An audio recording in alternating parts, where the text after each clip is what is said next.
All right, friends, it is time for the D's and the D's. It's Monday night, and that means we are hanging out in the Forgotten Realms. Welcome to our little Twitch channel. I am Wiley Hobbit, your host and dungeon master, and we're going to play some D&D, and I'm really excited about that. We've had 4 straight sessions of combat. That's, in game time, that's about 12 hours, give or take, of dice rolling and hacking and slashing and tactical things, and it's been dark and scary. But when we begin the session tonight, the sun is just the first streaks of dawn will be peering over the eastern horizon. But before we get to that, let's go around the table and meet our players and their characters. Let's begin, ladies first. Hey, DM Dave, what's up, my friend? Good to see you. Ladies first, Ronvin. Vivi, tell us a little bit about your character. Hi, I'm Vivi Ovivesha. I play Ronvin. Ronvin is an artificer who grew up in the Dalelands. There's a little bit of mystery, about her mother. And she grew up in the Dalelands with her father and her uncle, who's a dwarf. And she's a big old tinkerer. She loves, artifishing and everything. And slowly but steadily, she's been, growing up. Slowly but steadily, learning things, growing up, Yeah. air quotes. Yes, yes. And she is from the thriving region of the Dalelands known as Mistledale, correct? Yes. A Schabenford, I believe, is the Mm-hmm. seat of power, such that it is in Mistledale. Mistledale is located kind of centrally east of Shadowdale, right as you're entering the forest of Cormanthor, home to the elves and all kind of things. But at any rate, yes. So Ronvin, woo, good to see you. Okay, let's go right up north of Ronvin to Viz. Dave, what's going on? Hey, I'm Dave. Hey, Wilson on the social medias. I play Viz, who is a fighter, rune knight. Also happens to be a very uh, somewhat chaotic fairy. Perhaps not as chaotic as all fairies could be, but he Somewhat, tries. just a wee bit. And seventh level is all kinds of fun, and we're going to have even more fun. Yes, and as you can see, the dungeon master slash streamer broadcaster host Wiley Hobbit is all over the updating of the overlay, as levels are currently indicated at 5th level. I totally slept through 6th level. Perhaps one day I will update the overlay to reflect the fact that we are at 7th level at the conclusion of the 4th session of combat. I thought, what the heck, right?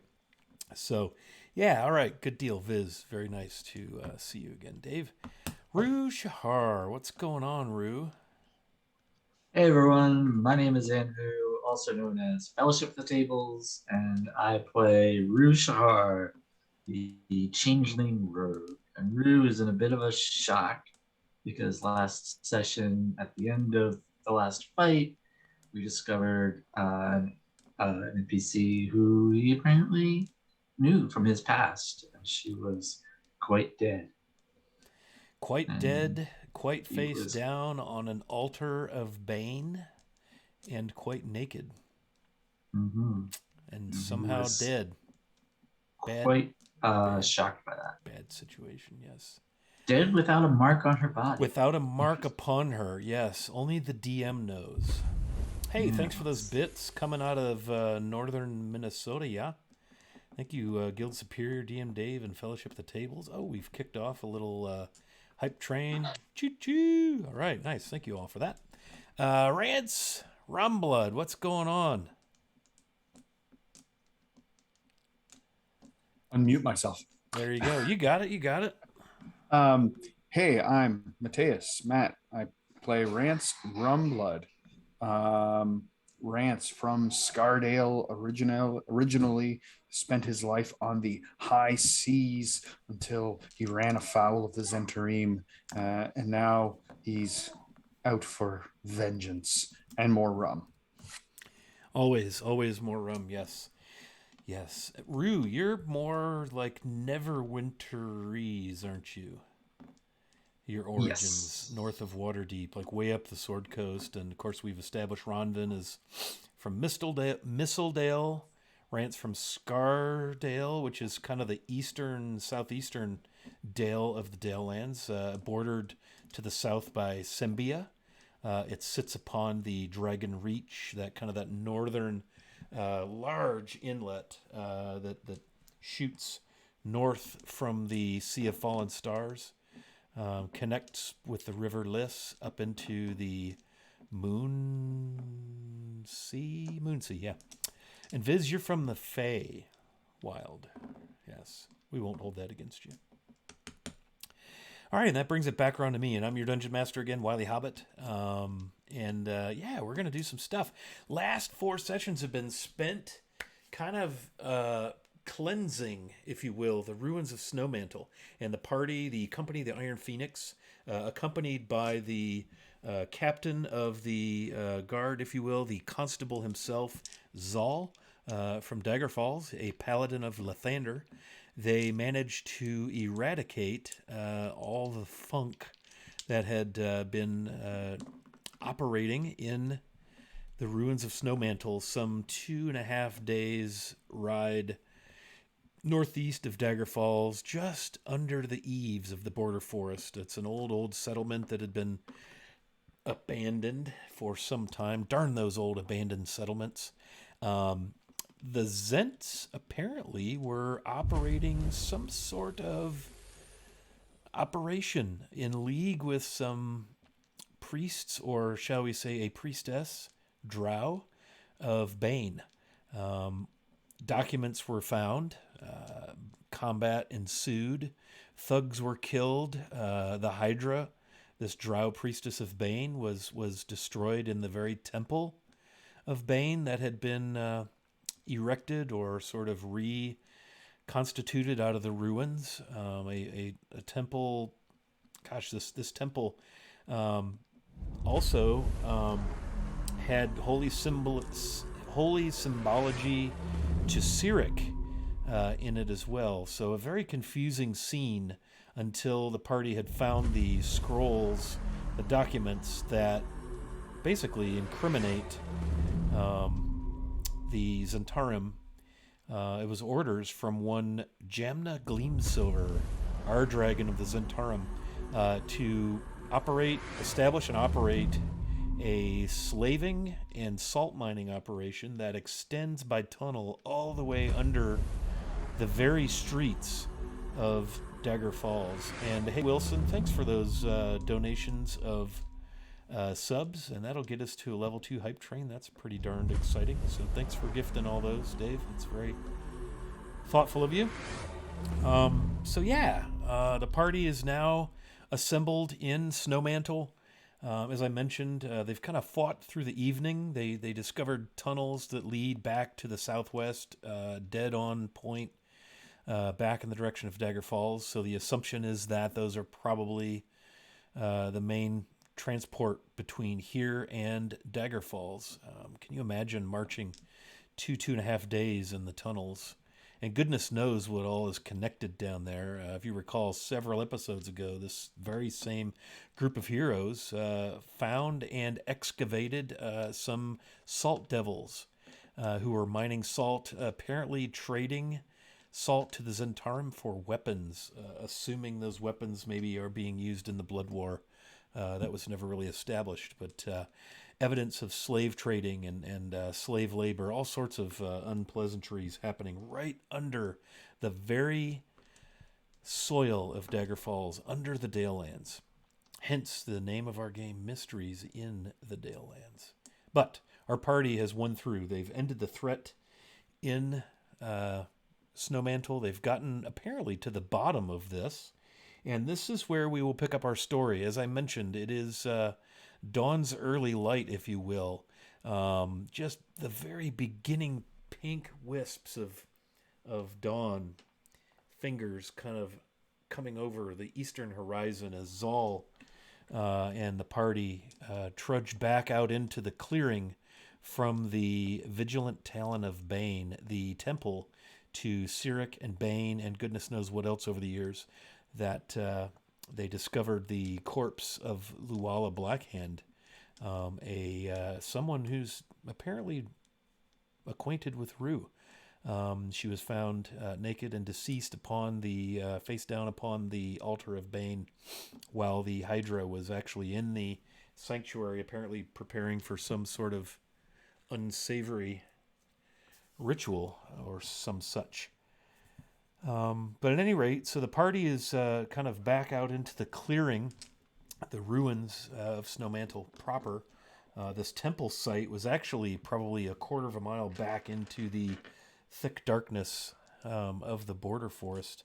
They've retrieved what appears to be a pile of gear, presumably belonging to the deceased person who was splayed across the altar.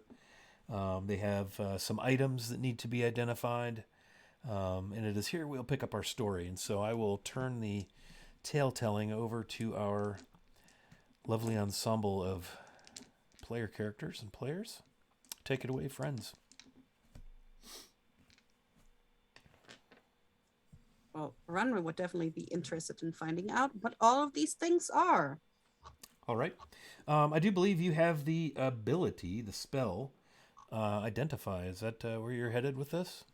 Yes, I do have Identify as a ritual spell. As a Okay. normal spell and as a ritual spell. Okay, so we it'll would do the take you- ritual. Yeah, it'll take you about 11 minutes with each casting.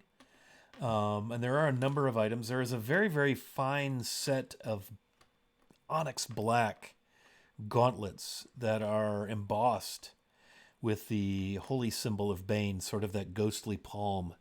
And they are set with onyx at the wrist to protect that wrist. There's your lovely holy symbol of Bane. There are those. There are a pair of very supple reddish gloves. I believe Rance may have slipped them on. But there was a very nice set of... They're very nice gloves. They're a little large on Rance, but in the time it's taken you to gather things and so forth, Rance has noticed that those gloves appear or feel like they're shrinking onto his hands.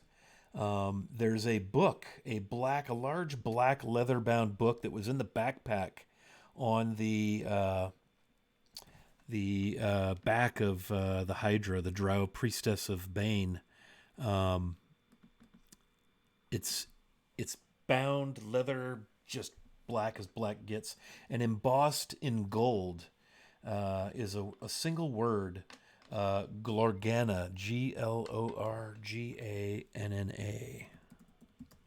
or perhaps Glorgana, but that's all that is written upon the front of this book. There's also a couple of potions that you found in this pack that the Hydra was wearing. You found 100 platinum pieces in this pack. A couple of vials of a very dark viscous liquid, a ring, and 8 garnets. Those are a red gem. Probably about 50 gold pieces each. And in fact, Rue, did you already jot down the treasure part of this, like the coin and the gems? I think I put it in the channel last time. Okay. If not, I've got it here. Amongst Luala's things, you find very, very, very nice studded leather armor. It's black. It has embossed upon it, kind of on the breastplate, and it is kind of form-fitting to a female form. It has the holy symbol, or not the holy symbol, but the symbol of the Zentarim, the flying snake. There's a ring. There's a hand crossbow and a long sword and a pair of daggers.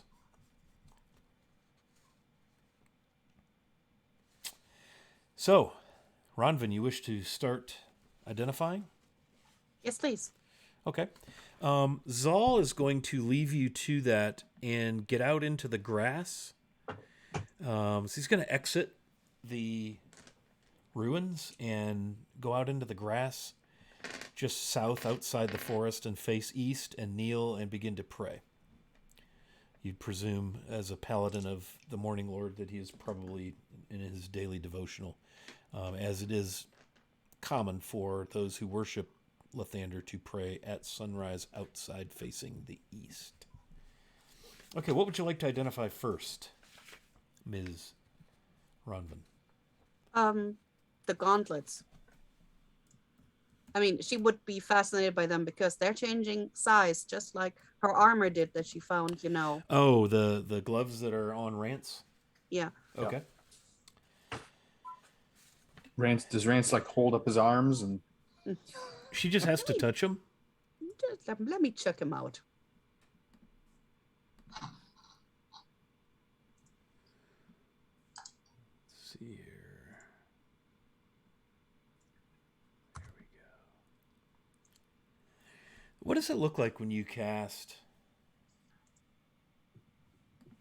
your identify spell? It's this little ritual, and I won't ask you to describe this every time.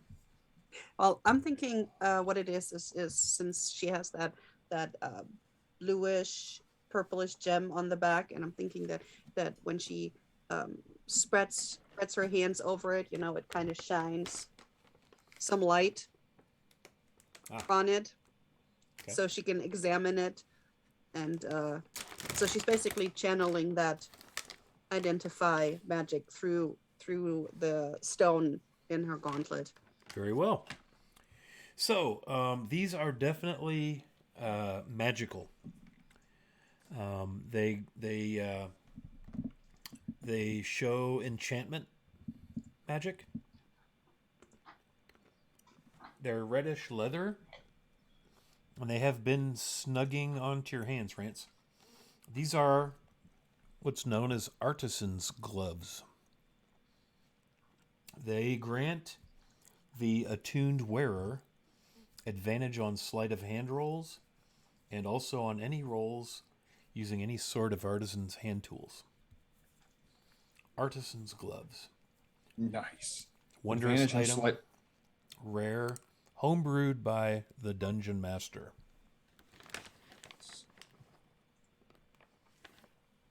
They can be found in D&D Beyond. Artisan's gloves. So whoever takes them, you can hopefully find them in D&D Beyond and add them to your inventory. All right, what else would you like to identify? And while she's identifying, what will Viz, Rance, and Rue be doing? Viz will be out watching with fascination at what the ablutions that Zol is doing. He finds the whole notion of worship to be utterly curious. Okay. We can address that in due time. Rue, what will you be doing? I think Rue is still just sitting in the cart, in the back with Luella's body, pretty zoned out. Okay. And Mr. Rumblood, what will you be doing while all of this is going on?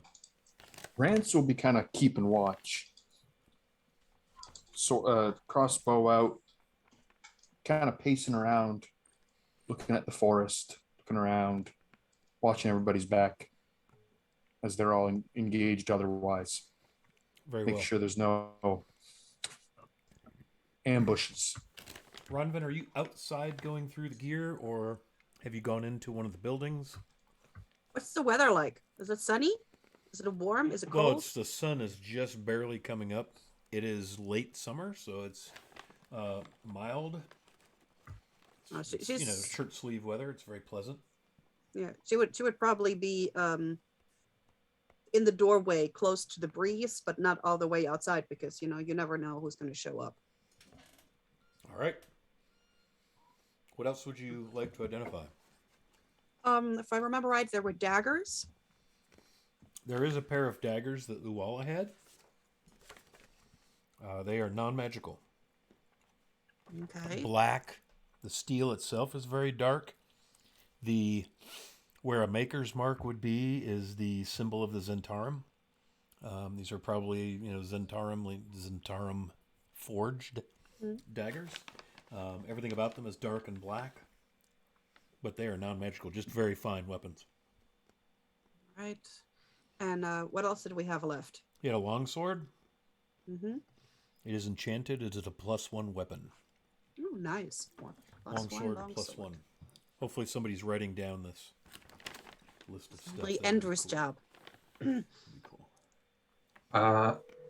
My character's not paying attention, so no, I was not writing it down.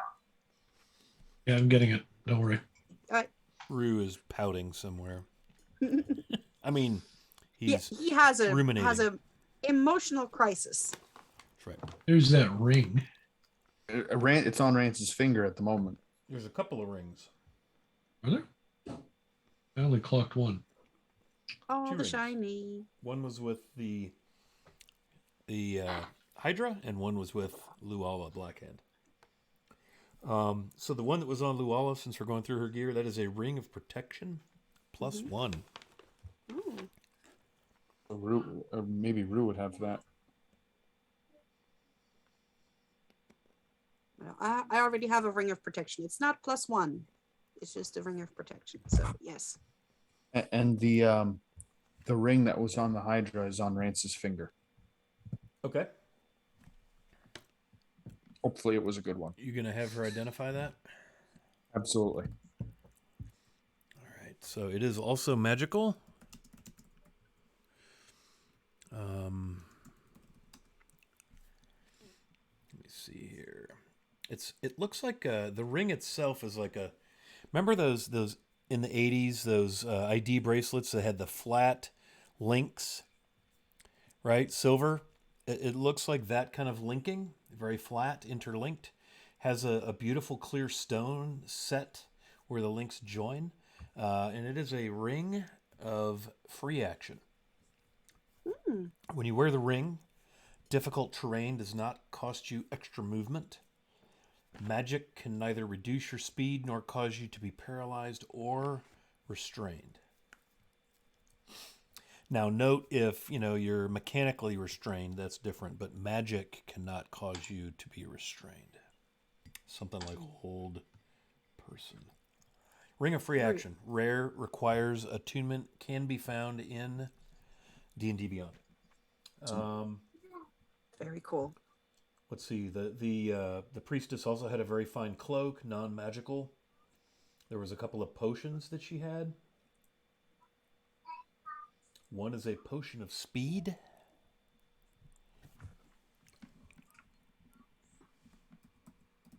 Okay, we're not giving that to Viz because Viz will just do circles and crazy stuff. Basically, it gives you the effect of the haste spell for 1 moment. 1 moment. How about 1 minute? The potion is yellow, but it has these streaks of black, and they kind of swirl around in there, almost as if they're moving quickly in the potion itself. It's pretty cool. So, potion of speed. The other potion, since you asked. Oh, come on. Doggone it. Potion. There we go.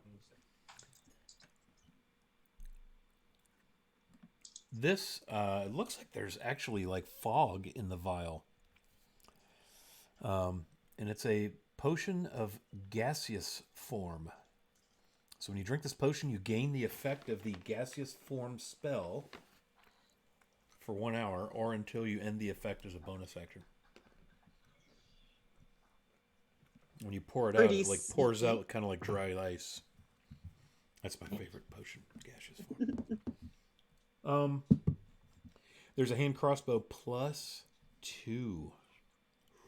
Ooh, Also that black. was nice. Very, very nice black hand crossbow. That was with Luala. And then the last magical item that was with Luala is a suit of studded leather armor +1. Again, all embossed with the Zentarim insignia. Let me check my notes to make sure I haven't missed anything. Oh, the book.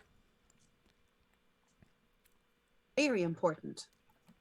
Yes, very important.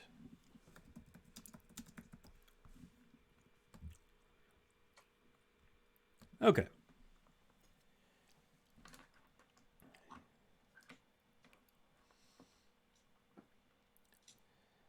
As soon as you identify this, you get an absolute, unmistakable sense of great foreboding, terror, horror. The last thing you want to do is touch this thing. This is, it's pure, pure wickedness. And it is the book of vile darkness.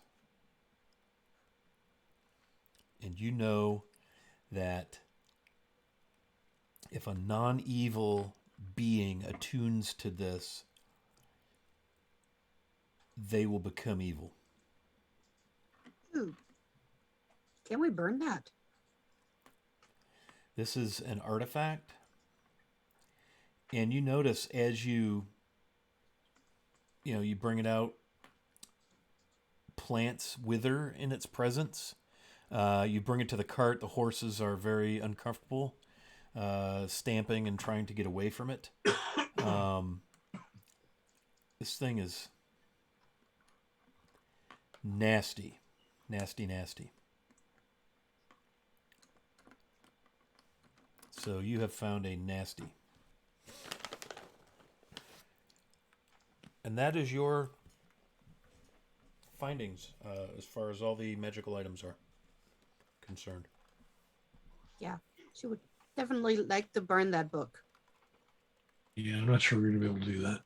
It's more like, from what she knows, her background, would she be able to burn it, or would it have bad side effects? Hi, Katie. Can you get up here or down? This book, I'm going to say, given your limited exposure to the wider world, you just know that this tome is absolute vile evil. There may be true names of fiends. There may be some ritual or rituals in here that could cause someone to become undead. Like really nasty, nasty undead. We're not talking zombies here. Horrible, horrible dark magics, curses, plagues. This thing is literally lives up to its name. And the name Vecna is kind of loud and clear in your mind. You don't know who or what a Vecna is, or where a Vecna is, or if or what, but you just get that sense in your mind. And that's what you get from this item. It just repulses you. Yeah. Yuck. So since she doesn't really know much about it, but her very nature would be against it, she would probably try and put that in the fireplace and actually light it on fire. Yeah, it doesn't burn. She would not be happy with that. By the time you're all done with your identification rituals, Zal will be back amongst you, and he asks, "What did we find?" Oh, I got to get in my Zal voice, don't I? What did we find? What sort of foul magics are we dealing with here? I mean, most of the stuff is pretty basic, but this thing, and she points at the book in the fireplace, this thing feels really, really evil. It will turn people evil, and it won't burn. I tried. Turn people evil. Yeah. I think if you attune to it, it will turn you evil. I think there might be names of demons in there, and I want nothing to do with that thing. It makes me disgustingly sticky, evilly feeling just being close to it. And Pepper doesn't like it either. Pepper is the draft horse. Guys forgot that she adopted. Do you think that you could burn it? Not I. But we should probably wrap this and take it to High Mornmaster. Wish I had a He will know. box. We'll take it to Lathander's Light, the temple. I really wish I had a lead box for this. And he fetches some, burlap. And she forgot one other thing. There was a bag of holding that the Hydra had. A bag of holding. Sorry about that. Ooh, And yeah. the two vials are non-magical, Mhm. but it's a very dark, syrupy, viscous liquid. Poison, probably. And would Ronwin be able to figure out what it is? I don't know that you've had any experience with that sort of thing. Rance, you might have seen this stuff before. I don't know. You're muted, by the way. Free action. Unmuting. Reaction, unmuting. Do you want me to roll like history or Intelligence, investigation? maybe? Intelligence, maybe? Yeah. Just straight intelligence? Yeah, with whatever bonus you get. Ooh, people are getting advantages in chat. I saw that earlier, too. Hopefully everybody was paying attention to that. Oh, 18 plus 1, 19. Yeah, this is poison. Poison. Yeah, typical vial of, potion of poison, standard. In the, let's see, Viz got a, yeah, all you guys got advantages from Guild Superior earlier, and now all of you just got advantages from Doc Shoulder, including the esteemed Dungeon Master. Thank you, Doc. Doc plays in our Sunday game. Nice. Thank you, Yeah, thank Ronwin you. would definitely want the back of holding for all her stuff. Zal immediately sets about wrapping that book and tying it up and stowing it on the cart. Is there a small crate that it could be put in? Yeah, there's all manner of that sort of stuff here. Rigging, there's supplies. You're going to have a couple of wagons to pull back as well because of the caravan wagons that were taken are parked behind the stables. But yeah, you could find a crate, get that thing wrapped up and locked into a crate. Maybe pour salt around it just for kicks. Right? Not like we don't have any. Just three things that come to mind out of my notes. There was you mentioned last session a scourge, a fancy breastplate, and a scroll. Scourge. The scourge is just a very, very nicely made scourge. Okay. You're welcome to take it as a weapon. It is certainly usable as a weapon. It is black. Very, very nice razor sharp little things at the end of the whips, if you will, the scourge. Yeah. The breastplate. I'm glad you brought that up because there was a breastplate. Where is that? Oh, here it is. Yes. This has the evil, the Baneite holy symbol that you see on stream there. Some runes and infernal. A black gauntleted fist. And it is the Grim Defender. Now remember, Rance took that, he placed it on the altar, and he took his cutlass and slashed up the symbol of Bane there and left it there. So unless somebody grabbed it off that altar, that's Got you. where it is. That's right. He left it there as a message to the Baneites. Be warned. The breastplate grants you +1 to your armor class. And once a day, you can redirect damage to a creature you can see within 60 feet. They have to make a con save. And if they fail, they take the damage. But again, it is very plainly adorned with infernal runes and symbology of Bane.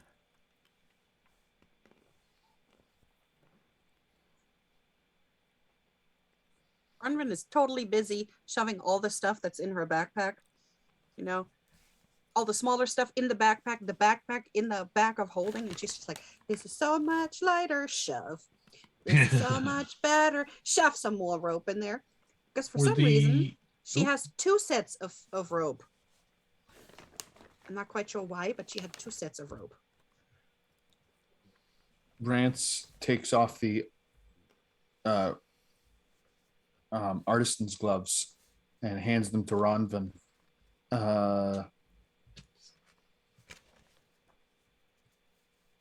And he says, I think these would be better for you. I ain't be using any artisan's tools besides a brewer's kit.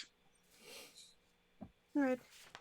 Yeah, she. Mom. Yes, there's a little person here. 1 second. There is a spell scroll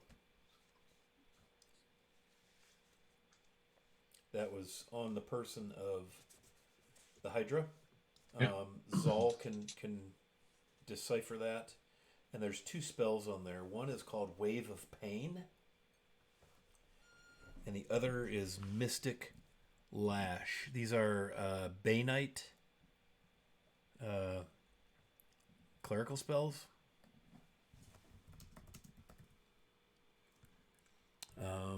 And I have them. I'll have to get you the details on them. I have them in a resource. I have the Darkhold book, the Book of the Zentarim that was done about 2 years ago, year and a half ago. It came out, and it's like a nice thick PDF of Zentarim goodness. Nice. And these are spells that I've located in there whilst dungeon mastering. And that's the spell scroll. The other scroll was the details, the document, the orders from Jamna Gleamsilver, Ardragon of the Zentarum, outlining and detailing the operation, the agreement with the devils for salt for weapons, the agreement to provide slave labor to the devils for their mining. Zentarum provides slaves and weapons. The devils mine salt, and there's all those barrels of salt still at stacked behind the largest of those dwellings in the ruins.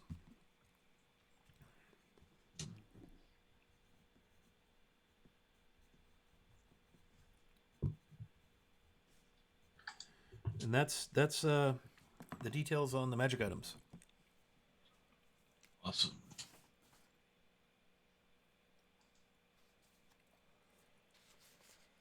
So what do you all wish to do?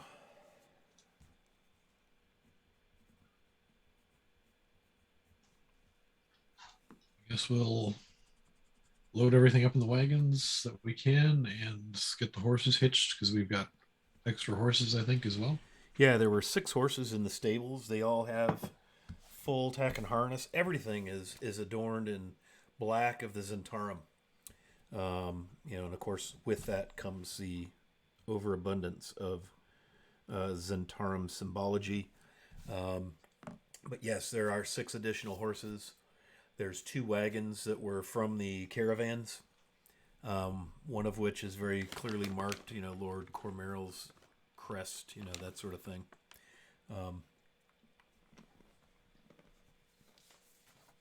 But you're very easily able to get the team rigged up.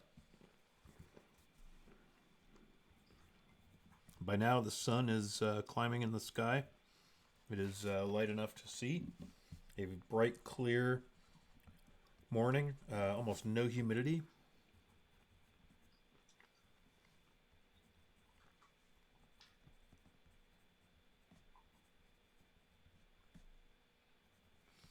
You all going to head southwest back to... Yeah, I say we just go back to Dagger Falls and see what happens next. Sounds good. Very well. So you're able to make your way throughout the first day. And again, it's a 2.5-day ride. So you're on your way to Dagger Falls. Feel free to RP or whatever you wish to do as you travel. So, what Runrun is definitely going to do on her downtime is, she's going to work on penny swoops, and she is actually going to turn penny swoops into a homunculus servant. She's now a tiny construct.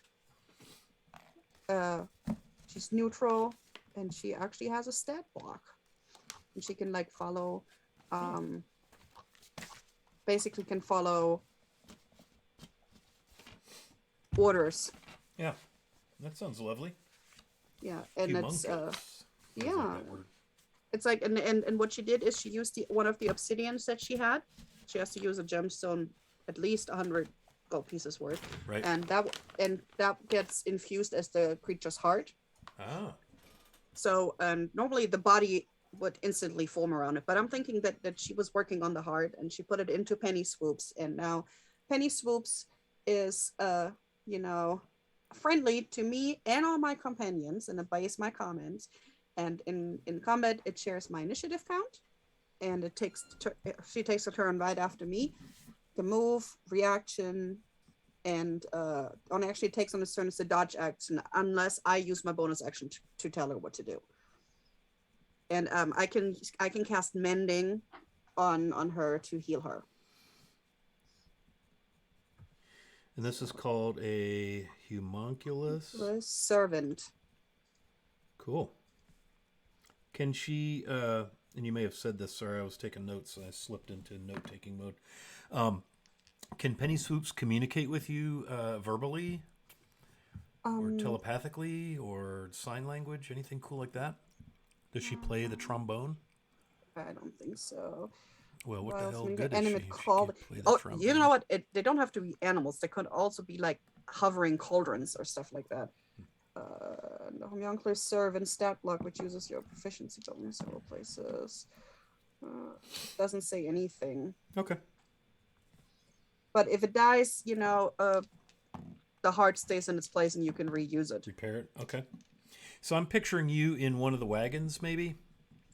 Yeah. Focused in tinkering. on this. Yeah. Very cool. Okay. Rue, are you, I assume you're in the cart maybe with the decedent? Yeah, I think so. And then maybe after a couple of hours, I want to go and find Saul. Okay. Yeah, so I would say he's probably driving one of the wagons. That's kind of what I'm picturing, lost in thought. He probably has the crate with the Book of Vile Darkness under the buckboard, like between his legs, like right by him. Mm-hmm. And you see as you maybe you were in the back of the wagon he's piloting. Mm-hmm. And her body's in that wagon, and I'm picturing you maybe just kind of after a while breaking out of your trance isn't the right word, but breaking out of your ruminations and crawling forward and climbing up on the buckboard, and you see him, leading. He's in the lead position. I would assume that maybe Rue is driving the other wagon, and I guess that leaves Viz to drive the cart, or maybe Fly with the reins in your hand, leading the horse and cart, as Ronvin is in a wagon in deep focus and concentration. And Rue, the first thing you notice is Zal is kind of splitting his attention between the crate and the trail that you're following, and the crate and the trail and the crate and the crate. I mean, he's really concerned or consumed with this crate, and he kind of starts a little bit as you kind of come up onto the buckboard. Oh, hello. Something I could do for you? Yes, actually. Oh, okay. Do you ever get that sense when somebody asks if they can help with something, but they really didn't mean it? He seems a little disappointed in your answer. What is it? How can I help you? Um, as soon as we get back to Dagger Falls, um, I I would like some help burying her. Oh, what sort of help? Um, well, I mean, I don't really know. Um, I don't really know what's appropriate. She was not particularly religious, other than apparently whatever she got mixed up in with this Bane stuff. But I would like to see her buried in a pretty, simple, non-religious manner. If that's okay. You know this woman? You know she's Zent, right? You saw the tattoos. You saw the imagery all over her gear. What interest is this of yours? It's a long story. I'll tell you after we bury her, if that's okay. Of course, of course. Do you need nothing religious? Okay. I think that would be most honoring of her wishes. He kind of gives you a very quizzical look, almost like he's trying to guess your mind. And then again, he looks back down at the crate as it moves a little bit. Like against his leg. You hit kind of a rut or a chunk in the trail, and he looks down to make sure the crate is okay. As he's looking down, Rue is crawling back in the back again.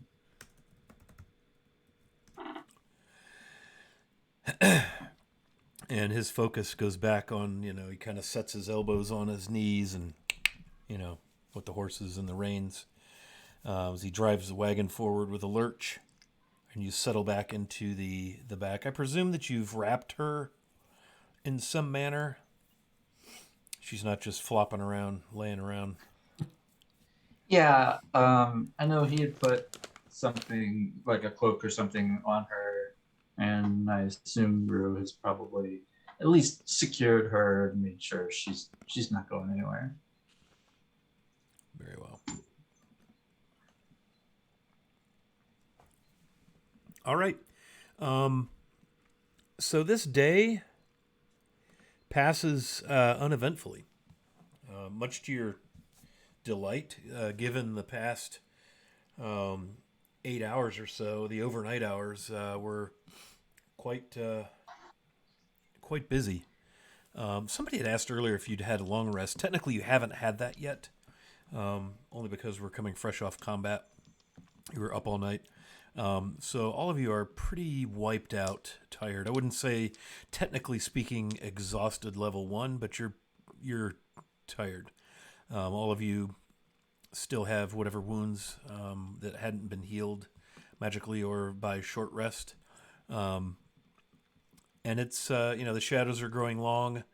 You've gone back into the trail has led you back into the border forest. If you recall, much of your journey was under the eaves of the border forest. And again, this is a mostly deciduous, thick, dark forest, known to have,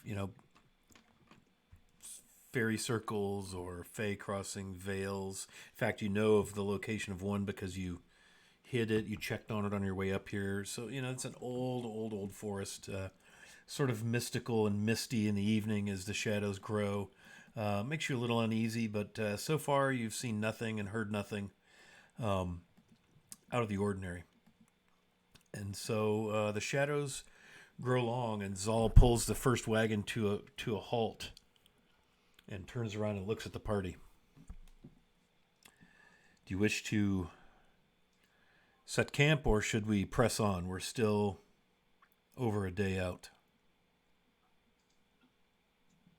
Rance pops up. I think we all be quite tired. Maybe a good night's rest would do us all some good. Yeah, resting might be a very good idea. The horses probably are tired too.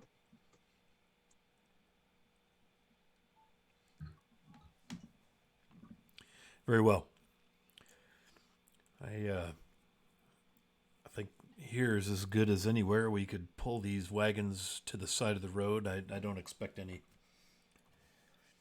traffic will pass this way, but yeah, let's get ourselves ready for camp.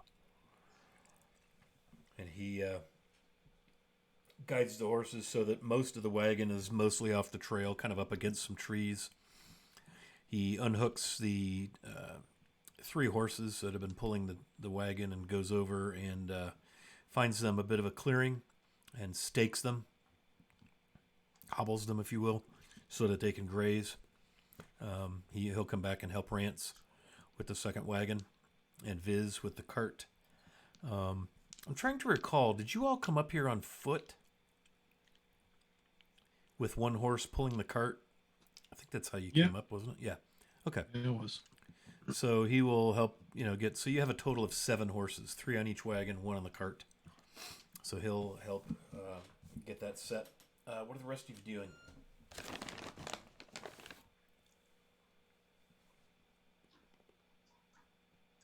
Rue's gonna pull out his bedroll and find a spot to sleep there in the wagon. Very well. If it's all the same, says all, I would like to take first watch in the morning, or I guess last watch. I'd like to be up for the dawn. Bronwyn is gonna say, well, I was offered to, work on somebody's weapon or armor to make it a little bit better, and that way I could take first watch and then go to sleep. I'm a little wound up still. Rance grabs his holy symbol to mask underneath his cloak and says, I will be taking the midnight watch if at all possible. Yeah, Zal is already headed to, and you see him digging in his pack for some dry rations, just gnawing on some dried meat, maybe some stale bread, not even going to bother with making a meal. Just nods his agreement and goes off to find somewhere quiet to rest. So, who would like to have, a couple of different infusion? I got enhanced defense, enhanced weapon, and enhanced arcane focus. Each of them would give you +1 to attack and damage rolls, or to defense. So Viz buzzes right up to Ronvin with a huge smile on his face and big puppy eyes. And he's holding his shield and saying, can you really make it better? Absolutely. Oh, good. She will infuse the shield. All right. And now your shield has +1 to armor class. You have +1 to armor class while wielding the shield. And this infused item will last until I either uninfuse it or until 3 days after I die. Let's make sure you don't die.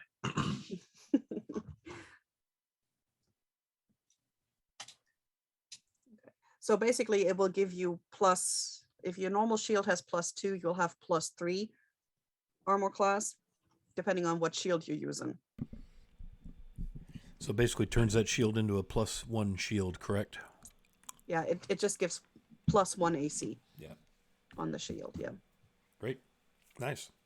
Rance hobbles over and pulls out his trusty cutlass.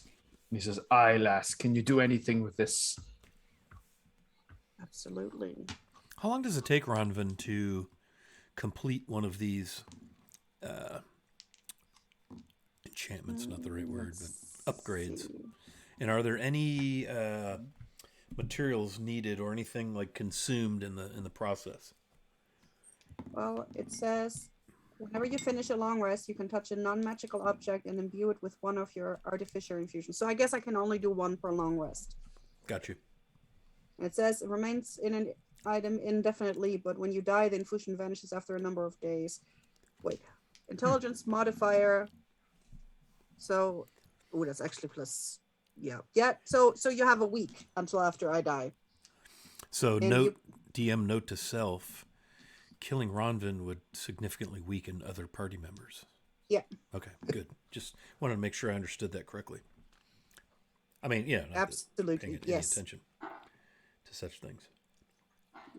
Okay, so Ronvin, you're going to spend your watch fussing about with Viz's shield, and then maybe tomorrow sometime you can attend to Rance's cutlass. Rue is already Yes. snoring in one of the wagons. And not long after you begin to hear Rue saw logs, you begin to hear the deeper, more basso bombastico snoring of Zal, the constable. Viz, can you refresh my memory? Do fairies sleep, or do you have the same arrangement as elves where you can do a trance? No, I thought he was going to ask if fairies snore. Fairies definitely snore. Yeah. We sound like raging pigs. No, we sleep. There's no note about being elf-like in that Okay. respect. I wasn't sure. Very good. So Viz and Rance and Rue and Zal are sleeping. And Ronvin, you and I are hanging out because everybody else is asleep. I'm going to invite the rest of the party to remove their hearing equipment Ooh. while Ronvin and I do some things. Don't go too far away. This isn't going to take incredibly long time. But Ronvin, as you're working, and I'm picturing you in one of maybe the covered wagons, because you need light and maybe like a little workbench. Maybe a little loop because it's a a small little shield. loop. Yeah, you got some stuff set up, and in the wagon that you're working in, it's deathly quiet. You could roll perception to see what you discern in the evening. You can hear for sure like the little sounds of forest at night, birds chirping, and maybe a woodpecker knocking or things scuttling across It's a branches. 19. Yeah, you're definitely hearing all that, but nothing out of the ordinary. But what you do experience as you're working is a very familiar, and it starts as a warm energy kind of from your tailbone right up your spine until the hairs on the back of your neck stand, and you're forced to turn around and look what's behind you, because there's certainly something staring at you, probably very close to you, because you have that feeling. And you whirl around and you see nothing. The breeze kind of blows in the back and fills the canvas. Picture like a covered wagon almost. Blows into the wagon, and all at once there's this blinding light. I mean, it is bright, and it's a radiant shimmer. Roll insight for me. All right, that's a 10. This seems familiar to you. The radiance is warm. It's a little sparkly. It's really bright. Even though you've been working with some light and you have your loop, the loop only just kind of intensifies it, your jeweler's loop. Do you have to make any rolls to imbue your item with this magical Dwemer? No? Okay. No, it's just something that I can do. But the way I have been playing it since the beginning is that's why she keeps all of the little shinies, and she uses the small gemstone pieces and imbues them with a power, and then affixes them to the item.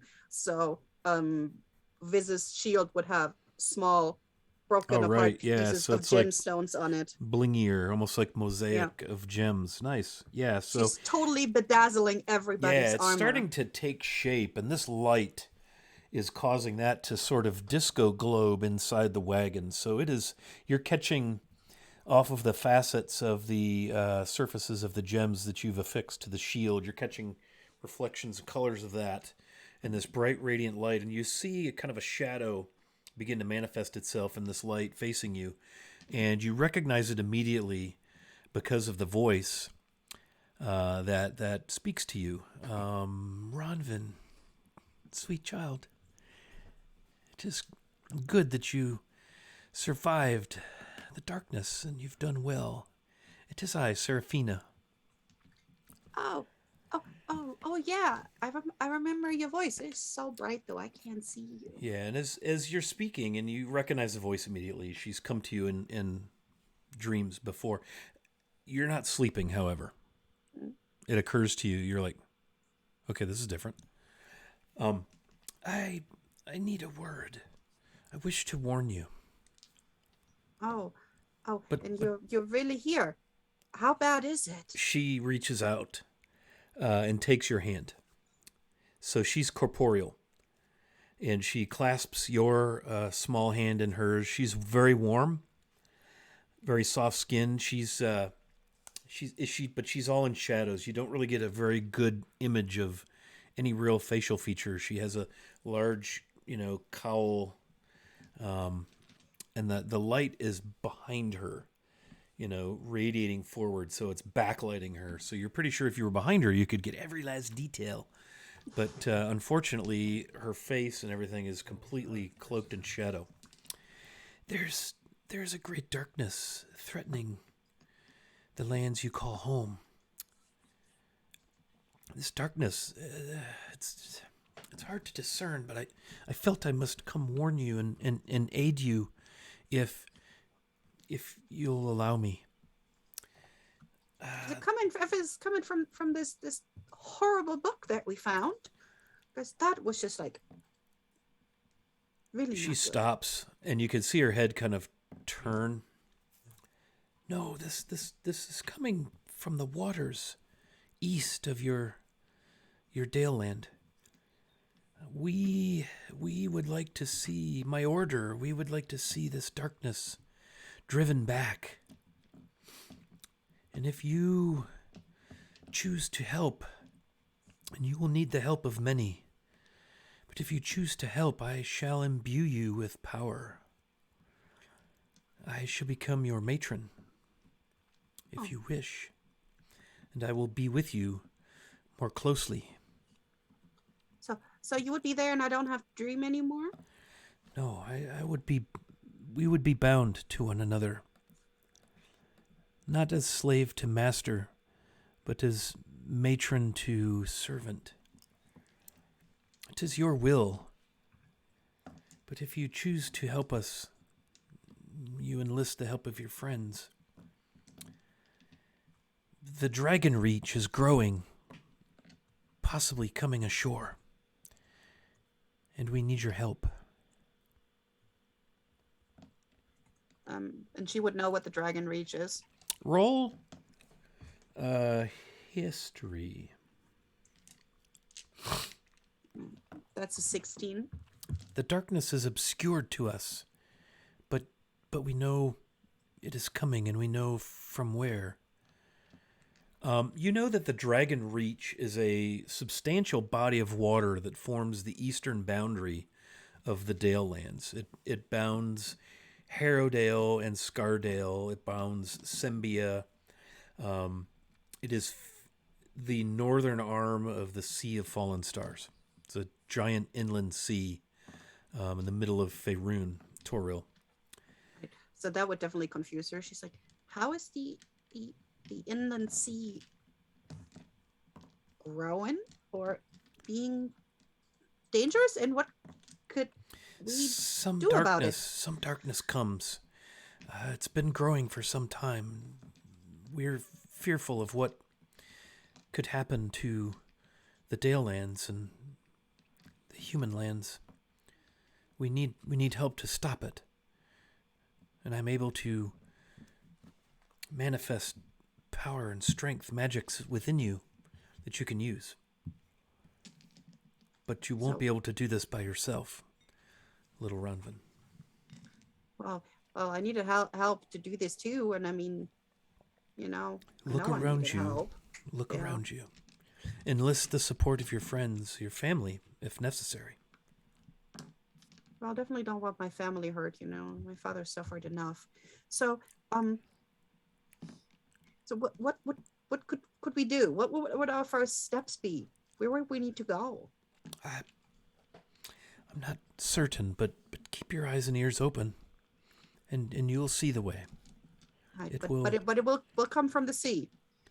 Some darkness comes from the waters to the east. The dragon reach is growing. Okay. Okay. Yeah. If it is to help people and to help my family and to help my home, then yes, I agree. I agree. Let's do this. As you Let's agree, be about it. you feel this warmth, this radiant energy enter where she's got your hands clasped, enter your body. And you definitely can sense that something has changed within you. Your very nature has changed. It seems like the Ronvin equivalent of how you imbue magical dweemers into objects with your artificer skills. Something has been imbued into you from Seraphina, your matron. And you have just gained your level in Warlock. And you have found your matron. And as you're sitting there just kind of ruminating all of this, the light dims. Be safe, and I will be near you always. Yeah, we could definitely need more help. Thank you, Ronvin. And well done. See that book is taken someplace where it can be kept safe. Yeah, I tried to burn it. It didn't work. The paladin will see to it. Yeah. And her voice just grows softer and fades, and the light recedes. Viz, roll perception. I don't think they can hear you. Oh, that's right. They took off their stuff.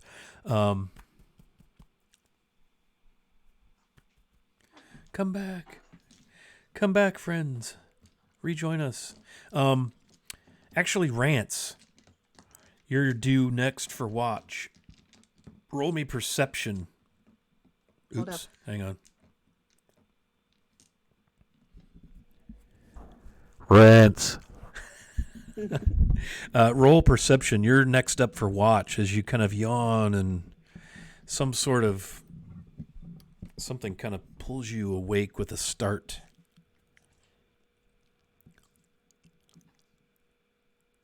I am going to use my luck on this one. Okay. Because that was a terrible roll. That's fair. That's fair enough. Do I get the benefit of a long rest here? Not yet. Not yet. But All you'll right, regain. You'll regain all that stuff will reset once your watch is over and you go back to sleep and you wake up. Okay, that's my last luck. Yeah. All right. Let's try that again. Perception. Oh, that's much better. 19. Okay. So you're waking up and yawning, fumbling about for your flask that's dangerously close to empty, by the way. Like your first concern is shit. Not cool. And you would swear, coming from the wagon that Ronvin is working in, you see very, very blinding light slowly extinguish. And like little fingers of radiant light and sort of a sparkle exit the back of this covered wagon as you wake up, and you're like, you'd swear you saw it, but you're like, what? Like, it makes no sense to you. You've never seen anything like that before. As you awaken, the forest is silent aside from the sounds you would expect to hear, peepers and crickets and little froggy things, and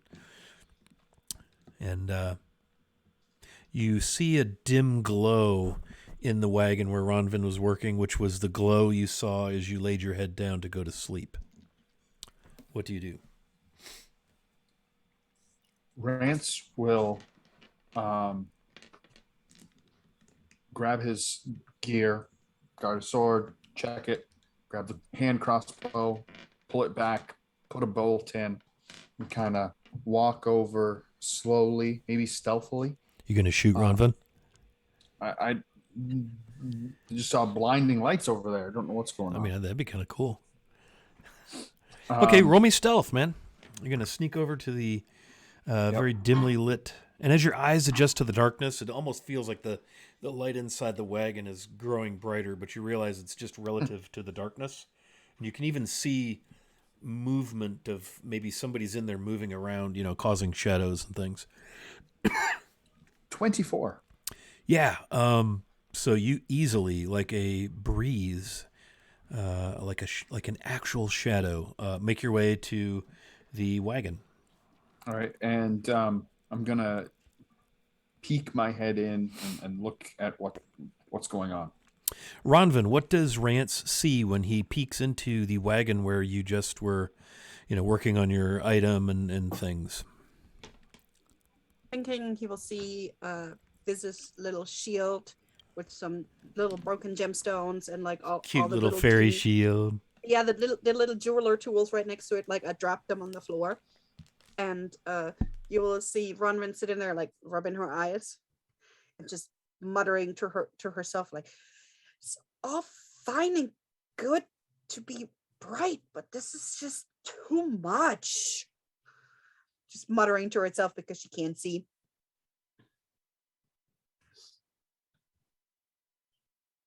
Rance pops out and says, "Hey, lass, what are you up to?" And she'll probably jump because she's like, I am working on Viz's shield and this was just way too bright. You've got enough light to put an offering up to the Morning Lord himself. I'm still learning. It's not like I'm a master of this. And I also had the little loop on, and that just made this whole blinding thing much worse. Oh, and I dropped it too. Dang it. Rance puts away his he kind of uncocks the gun, puts the crossbow bolt, puts the crossbow bolt away. All right. You best not be scaring any more of us this evening. That was not my intention. Rance goes back to the fire, kind of looking around. If he saw that blinding light, he's wondering if other things maybe have seen it too. Fair enough. So you're going to start your watch? Yeah. Ronvin, you are exhausted. She You're would questioning probably- your own sanity. You're questioning what the hell's going on, and you're certain you're going to sleep very well. Yeah, she would probably just finish up the setting the very last stone on the shield and make sure that Viz's shield would be done, and then she'd probably just roll up right in that spot in her cloak, in her purple Mind Flayer cloak that she's still wearing, because clearly, right? And with the mean That's right. I forgot about that. what is it, collar that's Yeah. standing up. The big Yep. cowl. Yeah. Absolutely. And she would just roll up and go to sleep. Very well. So, Rance, it grows quiet.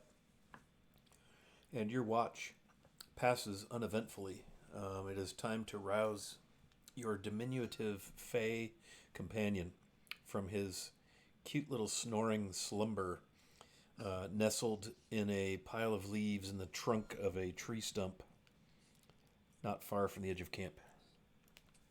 Rance will go over there, and he'll perhaps as you said it's a deciduous forest. It is. It's mostly hardwoods, green leafy trees. There are stands of various evergreens and conifers, but yeah, it's an old growth, mossy, dark forest. If he looks on the ground, can he see any acorns? Oh, there's all manner of duff and detritus. All right. So Rance will take an acorn. He'll pop up the top and kind of hollow it out with the tip of his cutlass, make it into a little acorn cup, and then he'll take the last little bit of his rum and put it in the little acorn, and then wake up Rue, and he go, "Aye, little feller, it's time for your watch. I gave you a wee glass of rum to help you get warm for the night.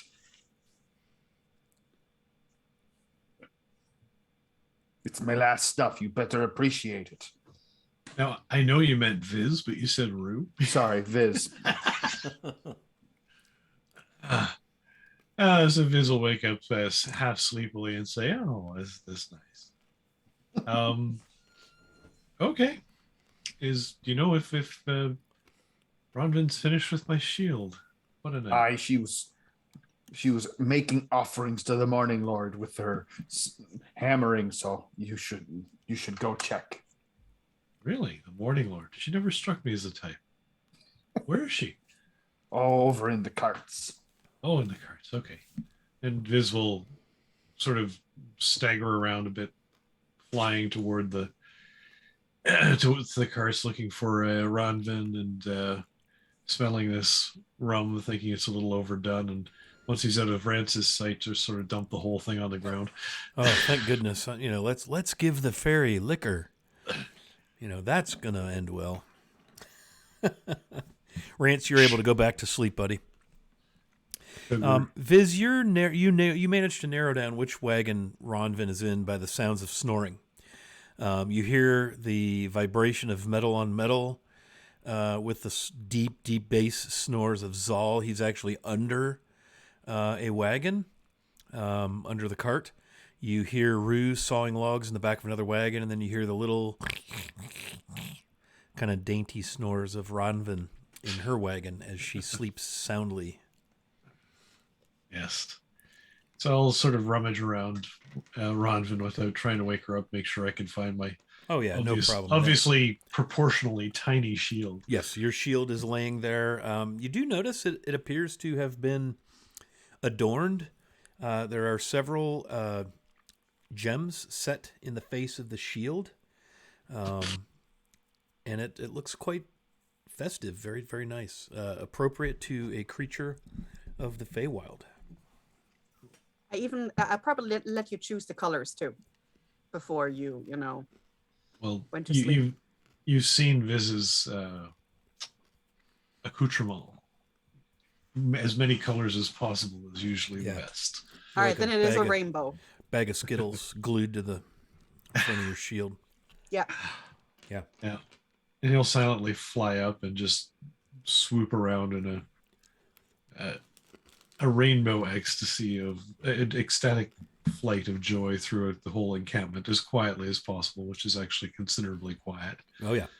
And run patrol, just so excited to have this newly embossed shield. It's the armor version of Bedazzled. Yes. You feel like the shield is going to afford you a +1 to your armor class. Maybe the balance has improved and it's somehow become a little stiffer, lighter weight, rigid. You're not sure what, but you're certain that something about it has changed for the better. Yes. I have confidence in my friend Ronvin. And that's how he'll spend his watch, sort of blasting around the encampment, flying around from side to side. At the appointed hour, you're able to rouse Zal, and he gets up and sets his watch facing eastward, and just quietly settles in, awaiting the break of dawn. Viz will settle back into their little chosen nestled nook and finish his sleep. All right.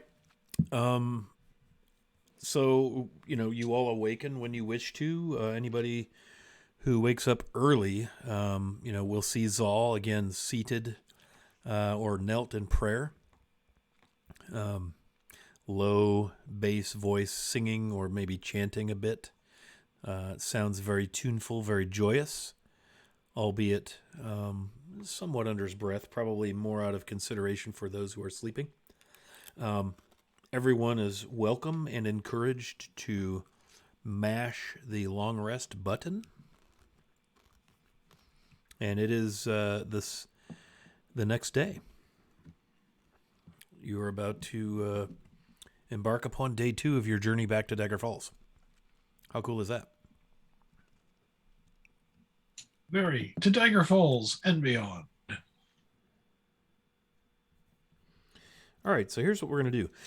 It is 9 o'clock. Let's go ahead and take a break. Let's take like a 5-minute bio and get that handled. And when we come back, we will be magically swept away to Dagger Falls. And it'll be a day and a half later.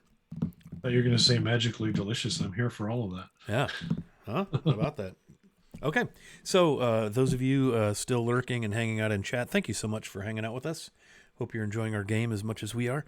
We're going to press the break button, but when we return, the party will have arrived back in Dagger Falls, and at the urging of Zal, the constable will probably make right for the Lord's Keep. So I'll see you in about 5 minutes, 9:05. Don't go away.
Who has the poison? All right, we're back. Yeah, who did take the vials of poison, or did no one take them? You don't have think to they're- take them I think they're all in her big bag of stuff. in the Probably gear. in the bag of holding. Okay. Yep, bag of holding. All right, so it is the third day out of Snowmantle. It is mid-morning, say 9:30 a.m. The sun is high, not many clouds. It's been a very nice run of weather. Your entire trip, save for our little bit of RP on the first night out, has been incredibly uneventful. I would say that given your experience out at Snowmantle, a number of the party are probably, have been reflecting, thinking. Ronvin, you had been able to get Rance's cutlass upgraded to a +1 weapon. Is that right?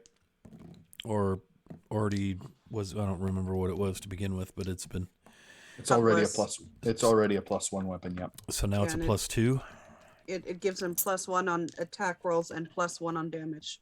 Nice. +2. Thank you. So Zal has the lead wagon. As you make your way, let me post the map of Dagger Falls for our viewers, just because I can. Me and my high-tech stream here. So you'll be coming in the East Road.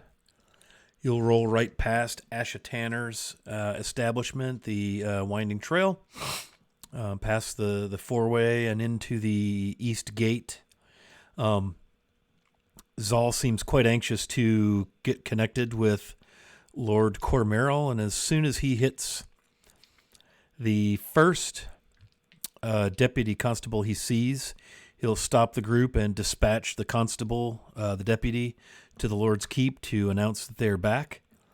And he asks the party, shall we go to the constabulary to set these wagons safekeeping, get these horses stabled, and hopefully the Lord will call for us in short order. Does that seem all right with everyone?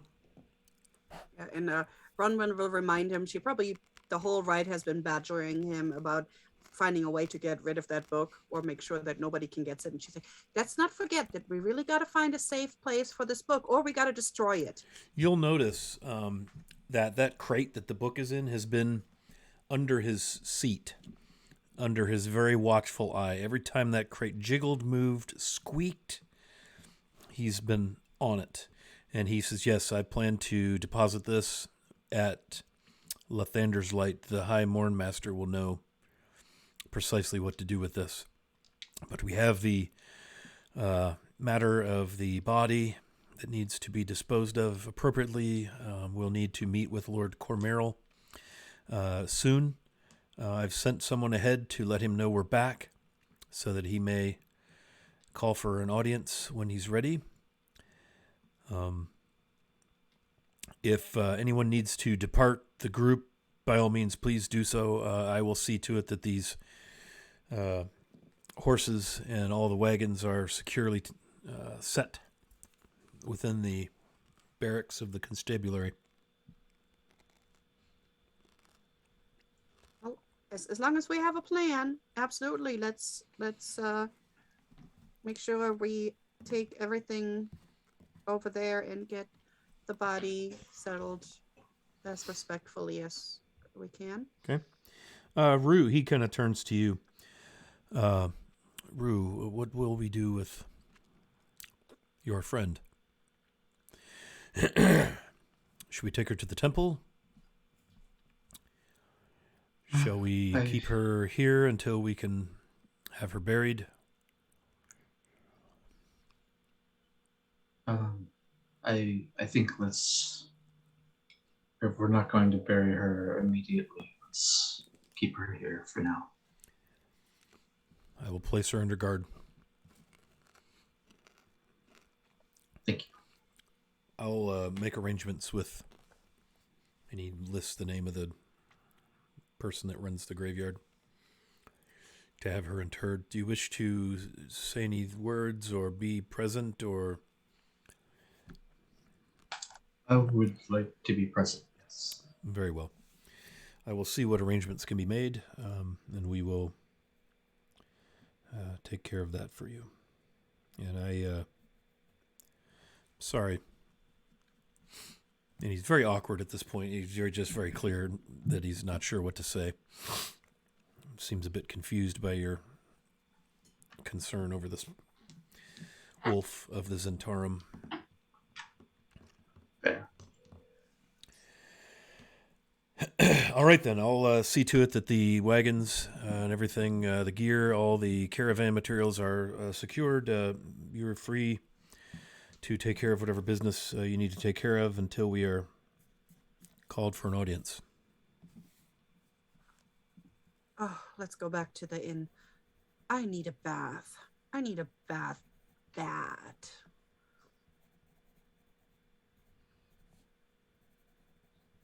Anybody else gonna go to the inn? Refresh. I think we're all kind of. I don't think we could hide anymore. We're all smell. I beg to differ. I smell like a field of clover. Rance agrees. I think the last is right. I need a good bath and a good refueling of rum. You smell like a field of clover if somebody left droppings in it. Droppings of peppermint, yes. Let's just go take a bath. So back across the river. Yep. To the Teshford Inn, right? That is correct. Okay. Fair enough.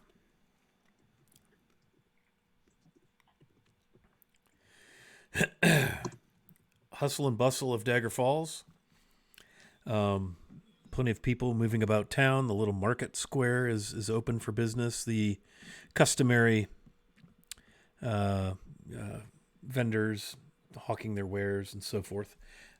Easily enough, you can make your way back out of the town proper and head southeast across the river and up to the Teshford Arms. As is customary, there are people on the porch, and again, you remember the inn sits perched upon a bit of a hill that overlooks the river, the falls to the west, the village, the town of Dagger Falls across the river, the mint fields, the breeze, and you're just kind of the sense of relief for Rue, Rance, and Viz washes over you as you smell the familiar comfort of mint. You hear the murmur of conversation on the porch, maybe even pouring out of the open windows of the Teshford Arms as you stand at the door. Ronvin, you don't quite feel that relief based on your experience since leaving Snowmantle. You enter, and if there he is, Oliver Sardin is moving about, serving. You can hear the familiar yell from Mama Beldy back in the kitchen, barking orders. You see, Elena and Larissa. Elena Heatherdale, Larissa, of course. Oh, no, you guys saved her, didn't you? Hmm? Yeah. So she's back working again. The servers. You see back in the back corner there, looks like there's some activity back there with Din's desserts and dumplings, delights, whatever, denatured alcohol, whatever it is. Din's back there. All seems right with the Teshford Arms. You're greeted with a warm smile and a greeting as Oliver approaches. Oh, good to see you all. I trust your most recent adventure was successful. You don't look much worse for the wear. And he kind of looks over everyone. You don't smell wonderfully, but I can have some baths drawn right away. Yes, that would be very much appreciated. But yes, we came back with not a lot of physical wounds. No. Well, that is glad tidings indeed. Then will you be eating? It's not quite lunch, but certainly able to pull something together. Mama Beldy would love to. And he kind of turns around. You can hear pots and stuff crashing and banging and people getting yelled at. I'm sure she would love to put something together for you, knowing that it's for the four of you. I mean, whatever she has available will be amazing, as it always is. I really, really, really Yes. So will you be taking faith. taking your baths in your rooms then? Uh, yes, please. Will you be dining down here, or do you wish to eat in your rooms? Just let me know, and I'll have it taken care of. I'll eat down here. Yeah, I Close mean, to the bar, no doubt. He kind of Aye. slaps you on the back. well, we are awaiting Lord Cornmeal's pleasure to call us, so we might as well all stick together. Yes, yes. The Lord is in Dagger Falls. He's returned from his travels. About the time you set out, as a matter of fact. Very well, then. So I'll see to it that your baths are drawn immediately. One for each of you, I presume. And he's kind of like, Yes. very well. Aye. They'll be ready toot sweet. And he excuses himself and disappears into the back. You can hear the muffled tones of him barking orders to his help. What do you do? As soon as he walks away, Rue's gonna head back towards Din's. Very well. The rest of you to Run, your Rin. rooms. Yep, to her room straight away. Before you get to the stairs, Rance, you get a tap on the shoulder. Here you are, lad, and a bottle with a cork. You know how to make a man happy. I'll add it to your tab. And he tosses him an extra, I don't know, three gold, Ah. just because he's so happy that he would Oh. somebody thought of him. Thank you, my lad. Enjoy. Yeah. So Din comes to the counter. Well, hello. You look well-ish. Rue gives her just the most haunted look. And as he stands there looking at her, Or he's not. actually going to transform his face. He's going to take on a visage that's familiar to her. One much like her own halfling visage. This is the face that she would know from that he wore when he was growing up. Everything he's gonna keep like the clothes, his body shape the same because he doesn't want to mess with the clothes he's wearing. She, the color leaves her face, and she kind of leans against the counter and looks up at you, halfling, well, looking around, like very concerned that someone's going to see you. What are you doing? Come. She kind of pulls you behind the counter and pulls you into the baking area.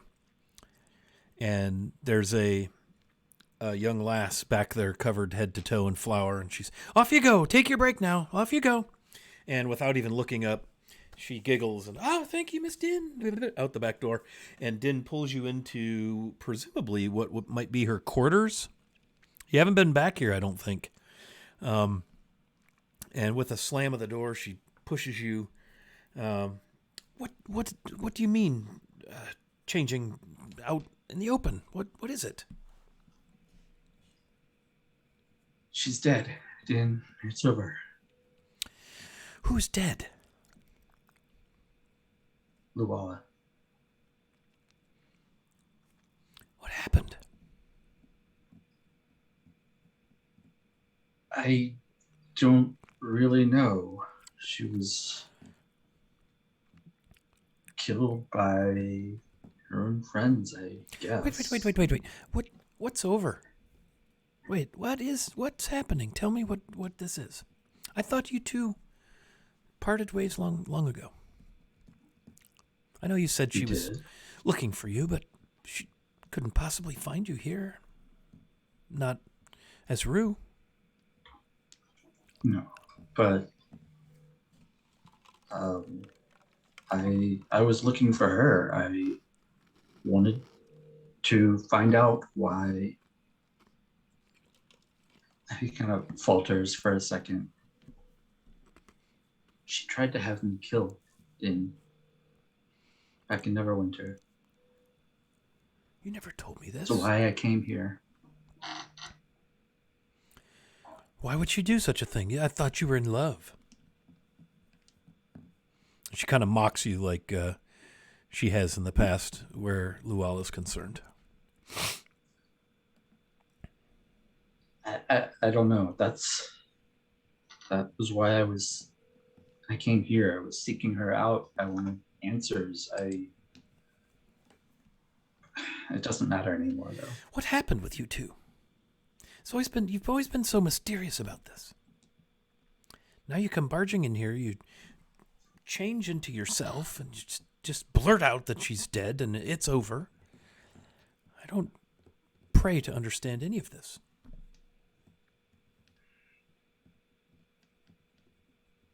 You know, the group that I got mixed up with back in Neverwinter. I was always trying to impress her. I told you about that, didn't I? Didn't I? Yes. Didn't I tell you about did. that? Is this really the time you want to be saying I Here told we you are. so? Here we are. Yes, it is. What about it? What of it?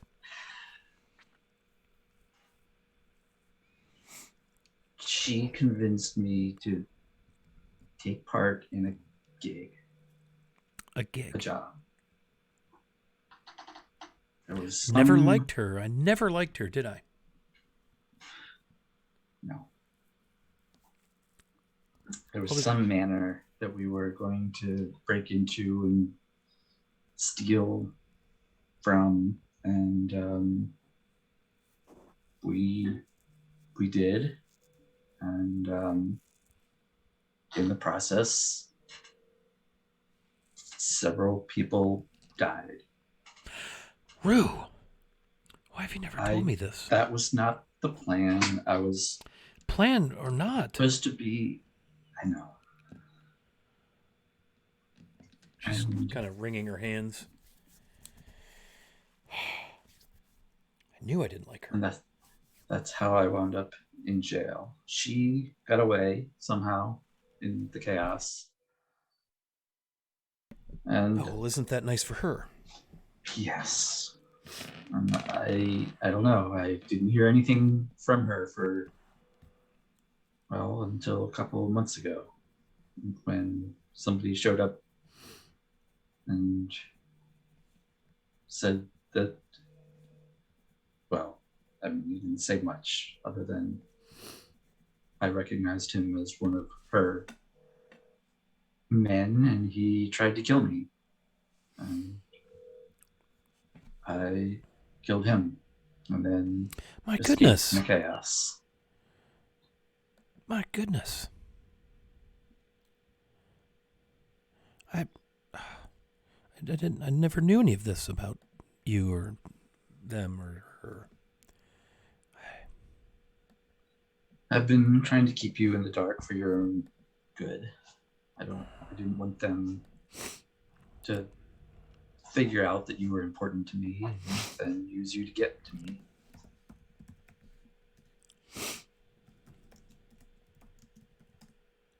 But it's over now. She's dead. Are you sure? How do you know she's dead? I just spent the last 36 hours escorting her body back here. She kind of gasps, her little halfling eyes. I need your help in. Oh, I should think not. I All right, know what all you right, think all of right, her, all right, but I'm what? not asking you to help her. I'm asking you to be there for me. What is it? Just, You know I have a nice life here. This isn't gonna foul that up, I hope. No, I just want you to come with me and be there when they bury her. Well, I can't say that I'm terribly sad at her passing. I knew. But if this means peace for you, then that's all I care about. If you need me to be there with you, of course I will. You're my brother. Thank you. I told you, didn't I? Just kind of looks down.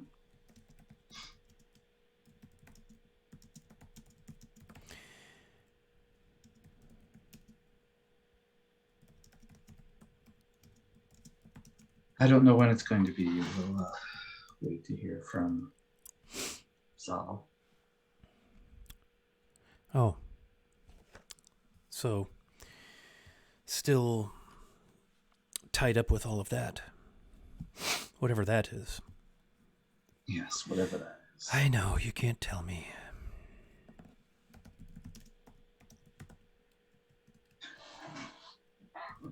I mean, my secrets aren't going to matter much anymore after this. I see. Well, I suppose I'm thankful that the pressure or whatever is ended for you with her passing.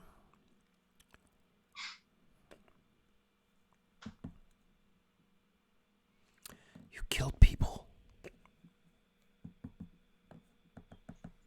Just nods. Mother would not be so understanding. I know. That God she worshipped.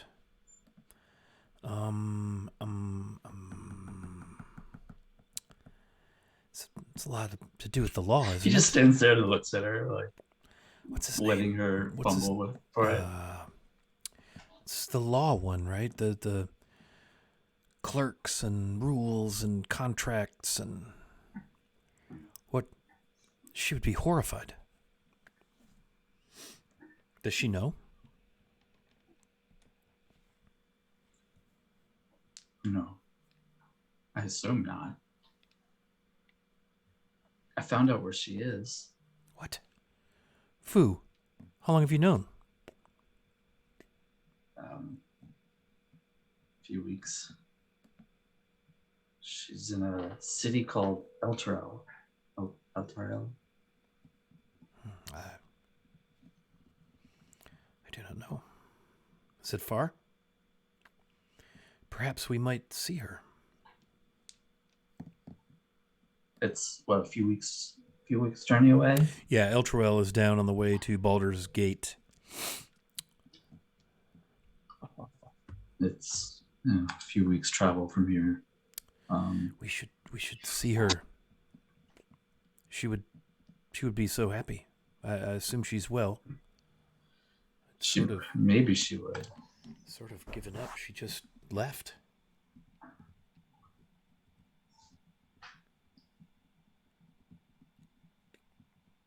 I don't even know if I want her to see me. You know, the things I've done. But you're working for the Lord and the constable, and surely it can't be all that bad. And you're free of whatever hold that vile woman had on you. I told you about her.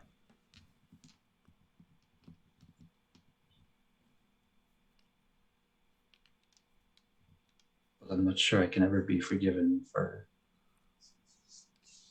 the things I did. Yes, well, that's not a matter for me to take up. I hope you're able to sort it out.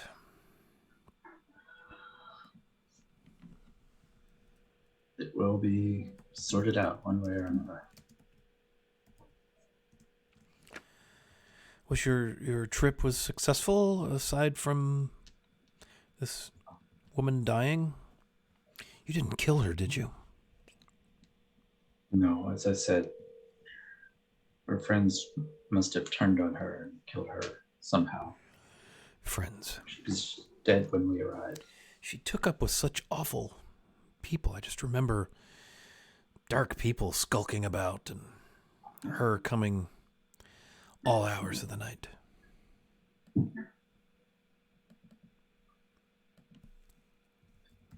Yes, that was Luau for you. Well, I can't say I'm terribly disappointed.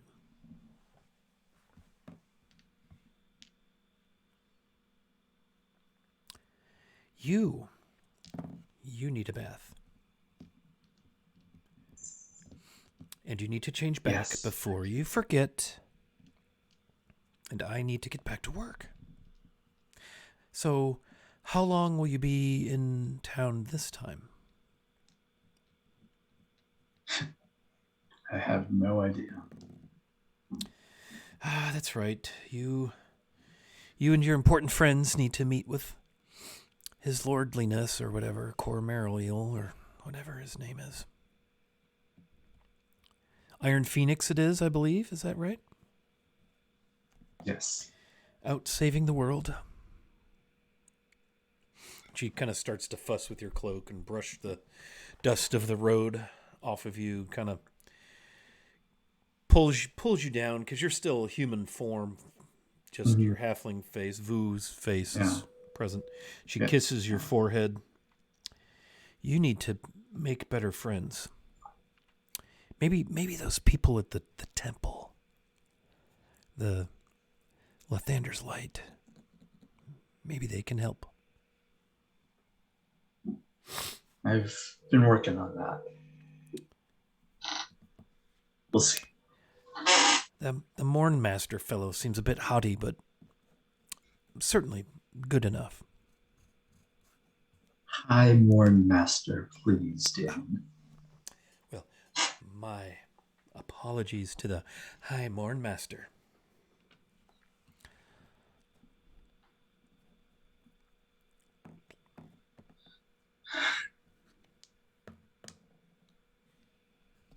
All right. Well, I figured you should know.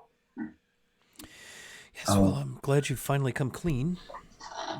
I'll let you know when the burial is. Long overdue. Yes, please. I suppose.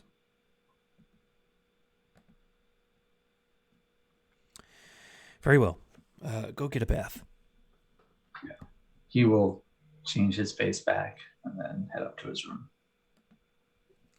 She'll let you leave and not come out until you're gone. Okay, so Ronvin and Rance and Viz have all gone to their rooms to bathe, correct? Yes. And so we can kind of fast forward to everyone down in the tap room. Dinner has been laid out, or lunch by the time you come down. And it's a board of meats and cheeses. Some meats are dried, some salted, some smoked. All manner of cheeses, fresh bread. There's ale on the table, coffee, all laid out for you, ready to go when you return from your baths.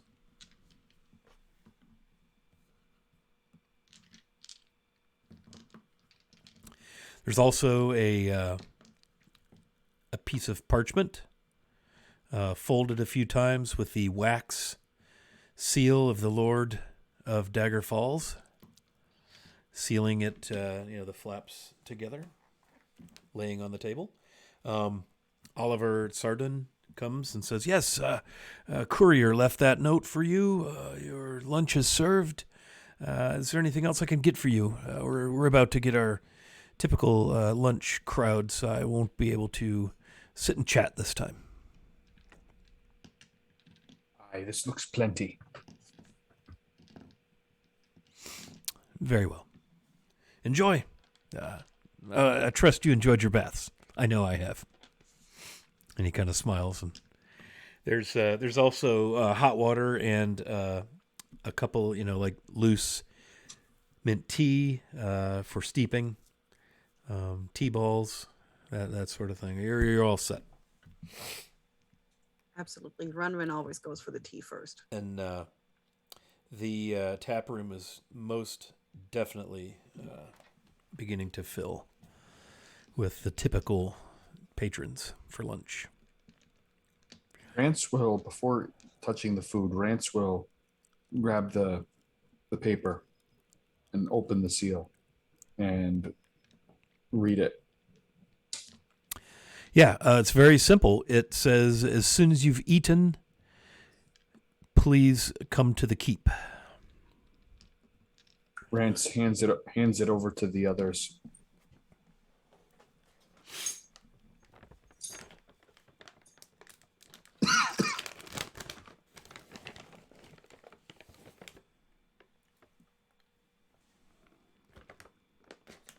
Looks like we have a date.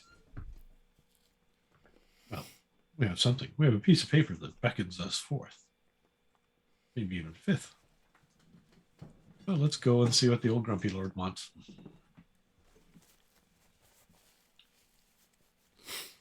Okay, so you guys eat your lunch. Yep. Hasty meal. And Hasty meal.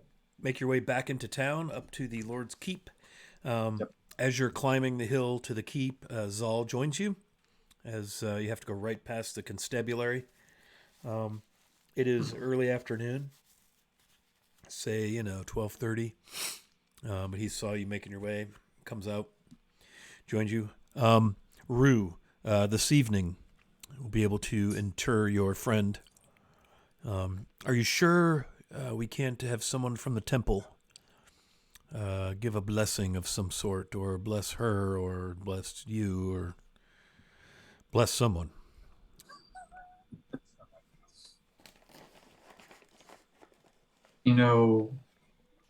If you would be there, Constable, I would be honored if you would say a few words. It would be my pleasure. I would love to shine forth the light of the morning, Lord. Thank you. Okay, so they show you into Lord Cormeral's audience chamber. Again, it's the back into the bowels of the keep, into the residence, if you will. Nicely appointed, kind of large conference room, big carved table, chair up on a dais for Lord Cormeral, adjacent to his finely appointed library, in the opinion of some, not so much in the opinion of others. And as you enter, a deputy on either side of the door, one opens the door for you, and you ushered in. Zal brings up the rear, closes the door, locks it. As you enter, Lord Cormeral stands, dressed in his typical finery, sort of a nice kind of blousey shirt, lovely satiny pantaloons, high soft boots.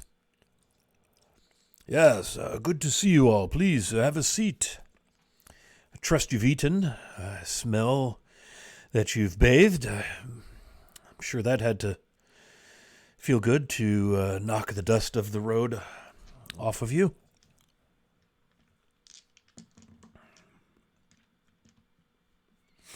So, please be seated.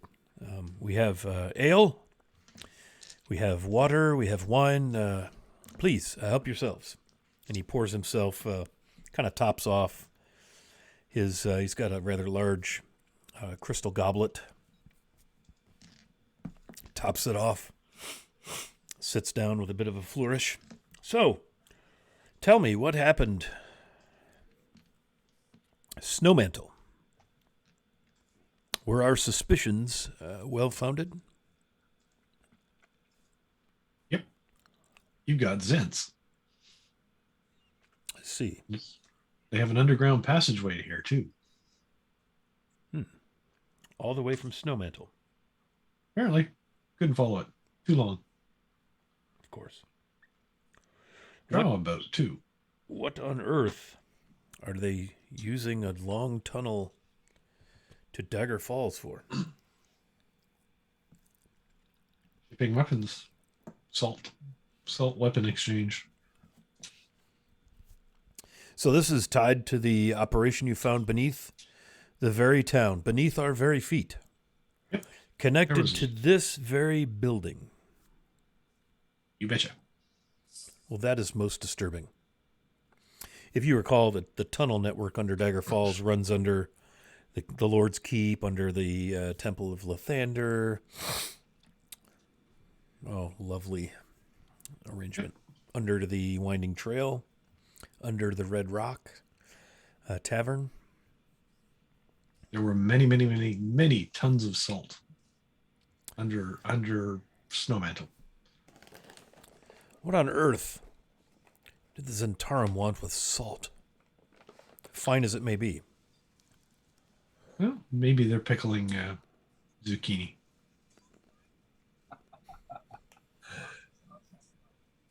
I find that hard to believe. That's Although, the first thing you think about for pickled vegetables. Zucchini? Well, there's salt, cabbage too. salt is valuable.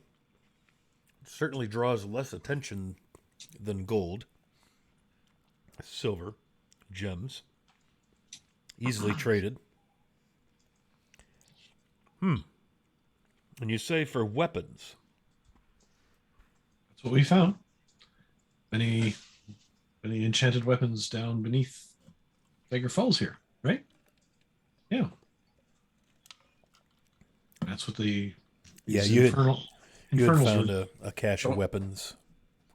Don't forget the cult of Banites we might have discovered as well, just to put a little cherry on top of your day. You see at the mention of Banites, he kind of sits up and looks at you. Banites, you say? I know the symbol of Bane, and that's them. So they had their priests with them. Bane is the religion of the Zentarum. And Zal just kind of nods. Yes. It's all. You tell them about the book? Oh, we found a book of wonders. Oh, No. you We know, found a book my of library, Firebutters. my library is always Now, No. happy to take another tome, especially if book- it's valuable. that book is evil, and it will turn people evil, and we should not let anybody get their hands on that. I tried to burn it already, but it wouldn't burn. That's how evil it is. Zal kind of cocks his head. My lord, the book is currently under lock and key, under the watchful eye of the High Mornmaster himself, while they determine what is to be done. It is an artifact of sorts, a very, very evil tome. Strong magical properties, and it is as safe as it can be made. At least with what's at our disposal. Cormero, where did you find this tome? In Snowmantle. On the body of the Hydra. Oh, this Hydra. Yes, do tell me about this Hydra. And he kind of rolls his eyes dramatically. Well, she's dead. Oh, which is some good news. What was she, or who was she? What? Some You get a sort chance- of drow or some such. Didn't really get a chance to ask. Did a lot of dying. A lot of dying. Yes, well. She was a Banite. Drow Banite. Yes. You say she had this book. In a bag of holding, she did.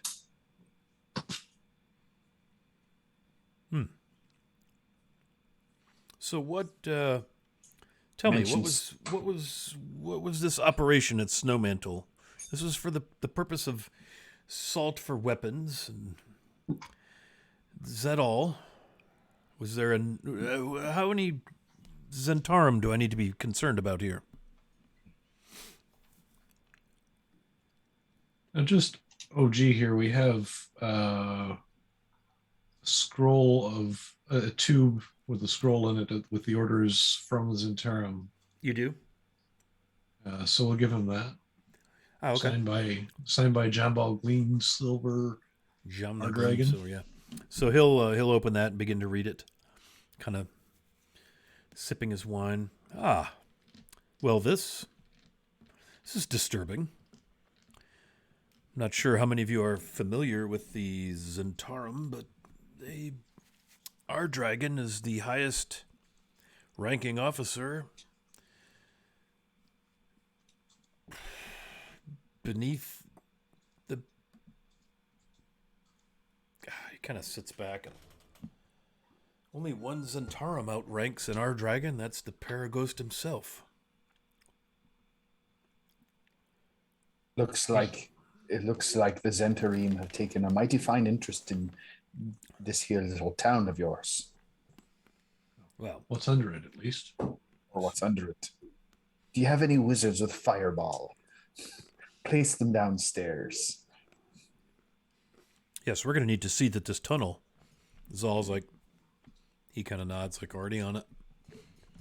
I dispatched a group to burn the ruins to the ground, block the tunnel at that end. We're going to block the tunnel at this end, and that will be that. That tunnel will be guarded at this end. I can assure you, my lord, you'll have no intrusions unless they bring the whole of the Dark Keep itself down that tunnel and into Dagger Falls. Boy, wouldn't that be fun. And in which case there's no defense here strong enough to stop that. So, if I may, you may wish to take this up with the Lords of the Dales. Perhaps to Cormyr. And Cormyr nods, like one of those, of course, duh, kind of looks.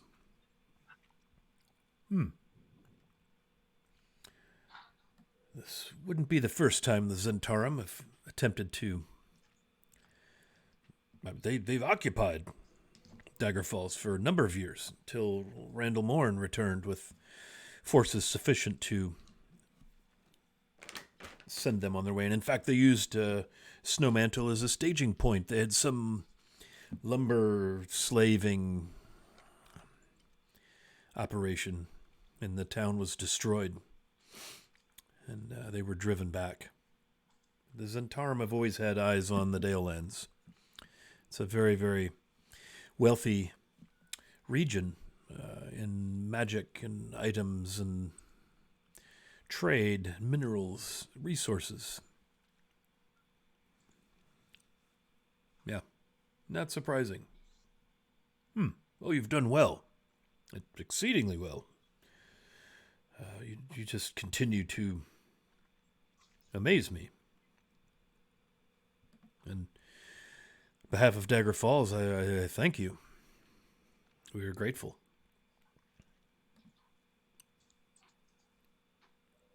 And you shall be paid per our agreement. See to it that your coin is in your possession before the sun sets today.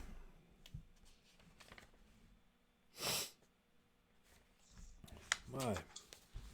Has there been any other news that might be of interest to us? News, you say? Well, Yes. We're happy to be of service. I don't. He kind of looks at you all, sips his wine. Well, since you asked, the Lords of the Dalelands have some concerns. It seems to the east, we have been hearing rumors of some smuggling. But worse than that, slaving. Quite the trade. And, well, frankly, this is a threat to all the Dalelands. Possibly the crown in Cormyr and Sembia. Certainly a threat to my personal interests, shall we say. The smuggling,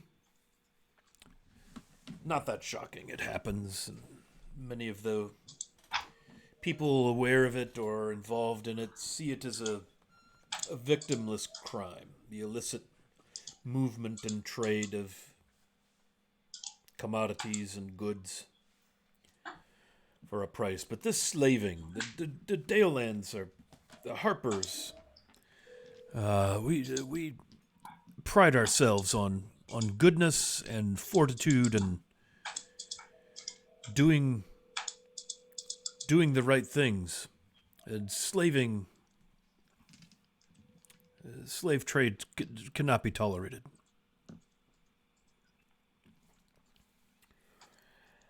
There's a village to the east, north of Harrowdale. And he looks at Ronvin. You're from out that way. Schabenford, right? Mistledale? Yes. Yeah. East yet from there. The shores of Dragon Reach. Little town called Salt Marsh. Perhaps you've heard of it.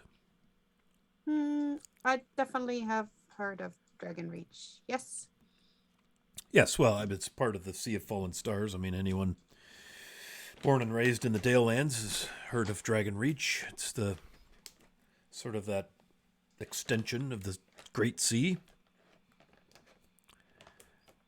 Scardale, situated on that coast. Harrowdale, well now new.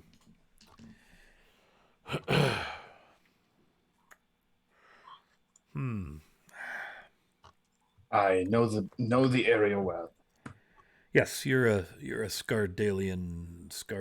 What do they call you from there? Scardale person. Rascals and scallywags. Yes, is what they yes. call I us. didn't want to say it. but Gallywix. Scardassian. Something. At any rate, maybe. How well are you known there, Rance? Oh, I think if I was to step into enough bars, I'd probably get my eyes blackened. So, But you might have reason to be there. me crew, the Zents took me crew. My Scarsdale is our home port. Well, you'll be well north of Scardale. Oh yes, I think I think this port is often used by this little town is often used by individuals trying to make their way, shall we say. Yeah, you're not surprised when he mentions smuggling and the like, especially coming in and out of Salt Marsh. Right. That's pretty well common knowledge to anybody. Rance tries to put on fake shock. Yeah, like you may have taken a load or two here or there for some form of compensation. Yeah, so that's not a shock. Salt Marsh, to be located north of Harrowdale, right on the coast. There's a small forest beyond Cormanther, the Velar Wood. Harrowdale is now New Velar. It's no longer Harrowdale after the Second Sundering.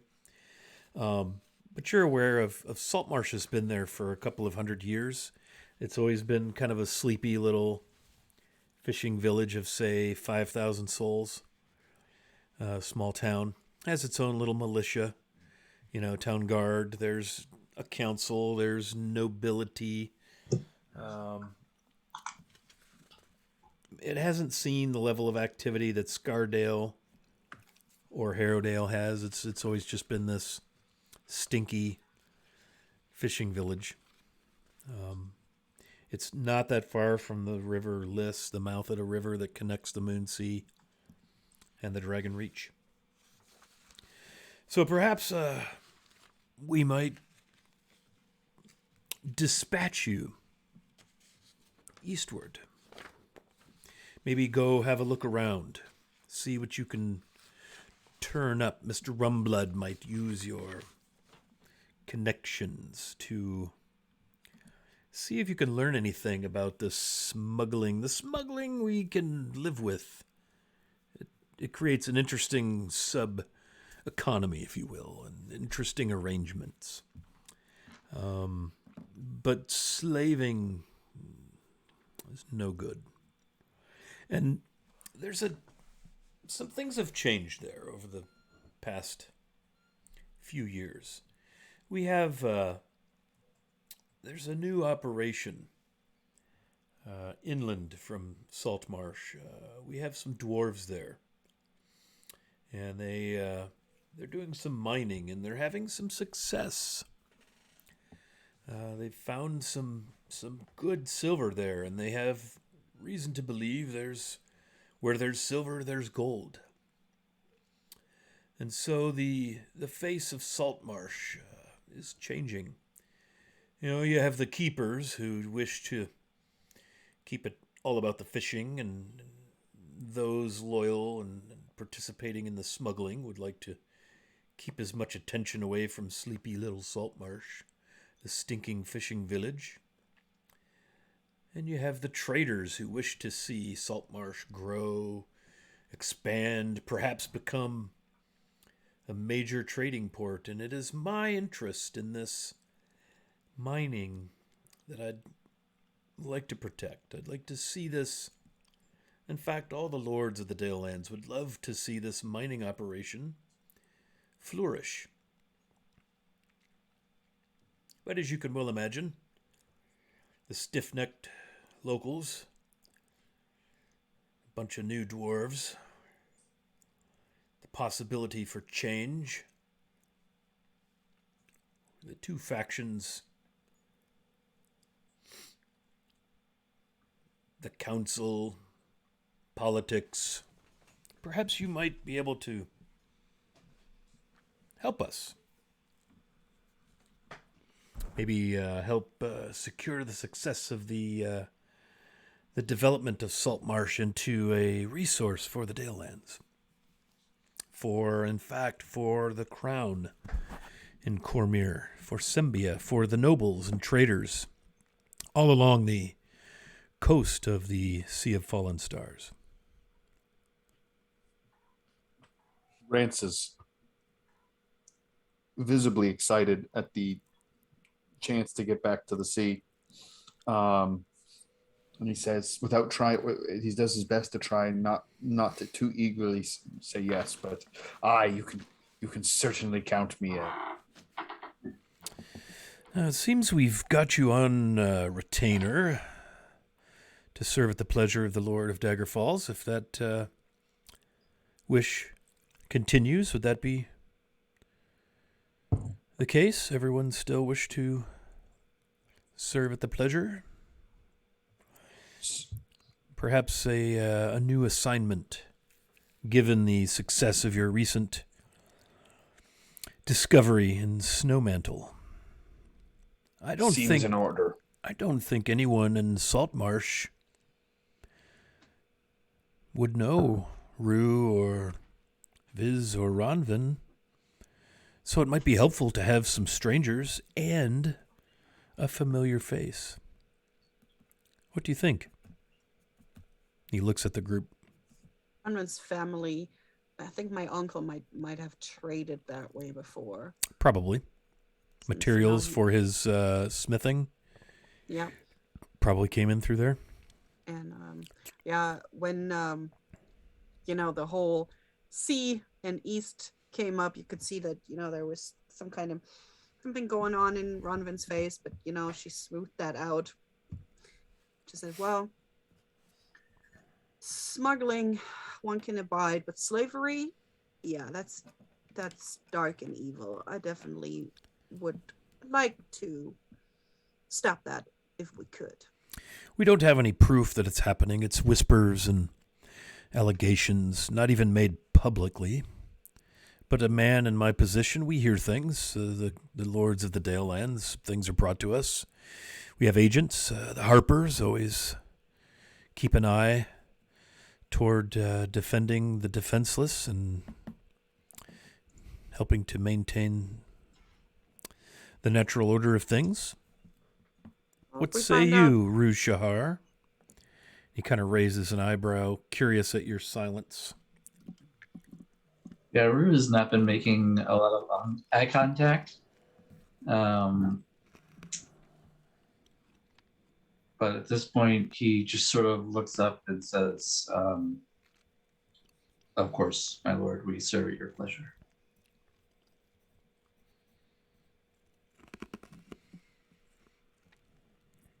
And you, my Feywild friend, you are a curious one. Given that he's floating upside down in the middle of the air, drinking something, yes, he is a little curious. He's poured it up his nose like twice. Whoops. He's got more skill than that. Oh, Well, sure. I'm game. well, Sounds important to you. we'll need some regular communication. Of course, your retainer will be funded while you're in Saltmarsh. Perhaps, Rance, you can do some thinking. If there's anything equipment-wise or outfitting you might need for your trip to head that way, let us know before you depart. We'll see to it that you're outfitted. I would suggest, upon arrival, you make the acquaintance of one Anders Solmore. And in fact, you might consider how you wish to make his acquaintance. I don't know that Rance should be the one. Nothing against you, but a man of your skill set might send the wrong message to Mr. Solmore. You see, he's a young, enterprising noble with a small fleet of ships, and he's had a good bit of success in trade and shipping in and out of Saltmarsh. You see, there's the local fishing trade that's excellent, has always sustained the town, but now with the mining and the word starting to get around the Dalelands of this new industry there with the dwarves, we've started to see larger ships at the two largest docks. And Mr. Solmore has benefited greatly, so much so that he's actually been invited onto the town council at Saltmarsh. So you'll find him receptive if you are able to identify yourselves as my partners or agents. He would be one that would be good to connect with upon arrival. But beyond that, I would probably keep our association quiet, but Solmore's one you could speak to openly about your purpose in town. Aye, mum's the word. Oh, and let's see, I'm thinking of it. You're going to want to also make contact with, let's see. Yes, Manistrad Copperlocks. She's the dwarven lass who's leading the mining operation. You'll find she has a small office near the edge of Saltmarsh. Very savvy, very tough, gritty. she's confident that that's silver. I don't know how she knows. She's a dwarf, but she's confident that there's better things than silver to be found in the earth around the area. So connect with Manistrad Copperlocks.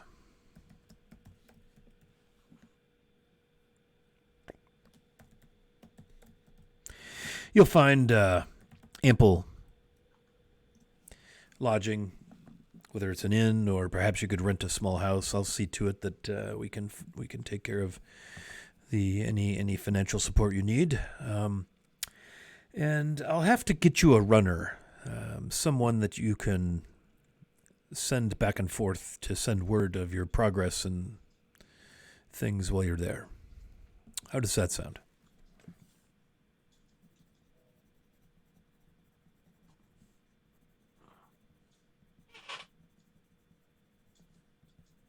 Rance kind of looks around at the other guys, waiting to see if they're going to respond. Sounds great. When do we go? I suppose after Rue's done his thing. Rumblood. Aye. You might keep your affiliation with the other three loose at this point until you learn whatever it is you learn. So maybe don't associate publicly until it makes sense to do so. Like, you're in town and they're in town, but you're not all in town. He says in sort of a patronizing manner, sensing your the early stages of deep intoxication already setting in. He kind of looks at Rue to make sure Rue's like picking up what he's putting down. Rue just kind of nods. Rance thinks about it for a second. Is that river? What's the river out there? Oh, yes. The river Tesh.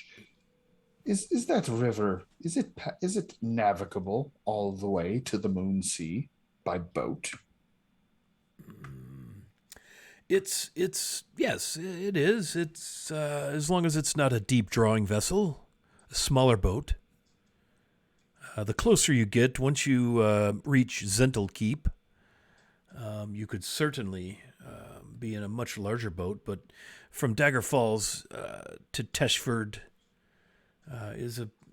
you don't want to have much draft, or you'll run aground. Many places. It's a shallow river until you get well east of here.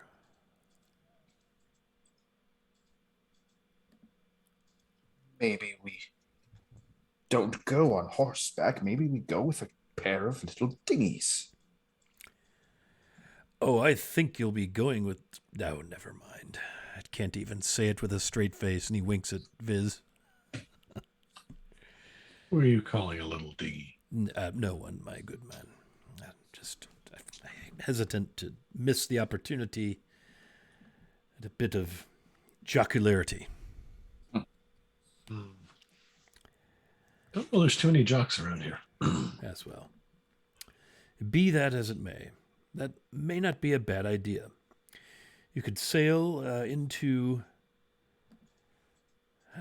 you don't want much to do with Zentel Keep, but you could certainly make your way to Flan. And then get yourselves... Well, the problem with that plan, however, the River Liss is the body that connects the Moonsea to Dragon Reach. The River Liss is shallow and swampy and murky, and a vessel of any size and draft would not do well. And it's a harrowing bit of land on either side of the River Liss, the swamps, and all manner of foul creatures make their abode. But I get what you... But it would get you at least to the Moonsea, and from there you could follow the roads. But I imagined, I pictured you going straight overland. Right down through the Dalelands. Aye, we'd have to go through Cormanfor. Yes. I have no particular desire to run into Drow at this stage in my existence, but I mean, there are guarded roads. The Harpers keep the way open. But I understand your concern. Mithdraner is not a... Maybe we could take a detour into Shadowdale and see, what's his name? Elminster himself. Ah, yes, well, you let me know if you can get an audience with him. I've not had the good fortune. It's always a representative. Wizards.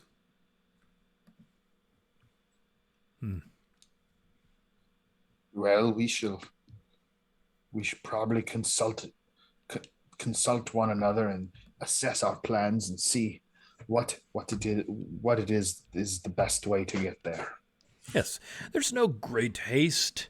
Please, refresh yourselves, rest, mend, whatever it is you do to prepare for your work. But I will say that, again, the people of Dagger Dale are beholden to you and your expertise. And now it seems you have the opportunity to widen your influence, and perhaps the people of the Dalelands in their entirety will be beholden to you, should you have success. Maybe there'll be a day in the future where the Dalelands will commission a privateer fleet. That would be... Well, that would be fun. Where we plan to take Salt Marsh, plans are being drawn.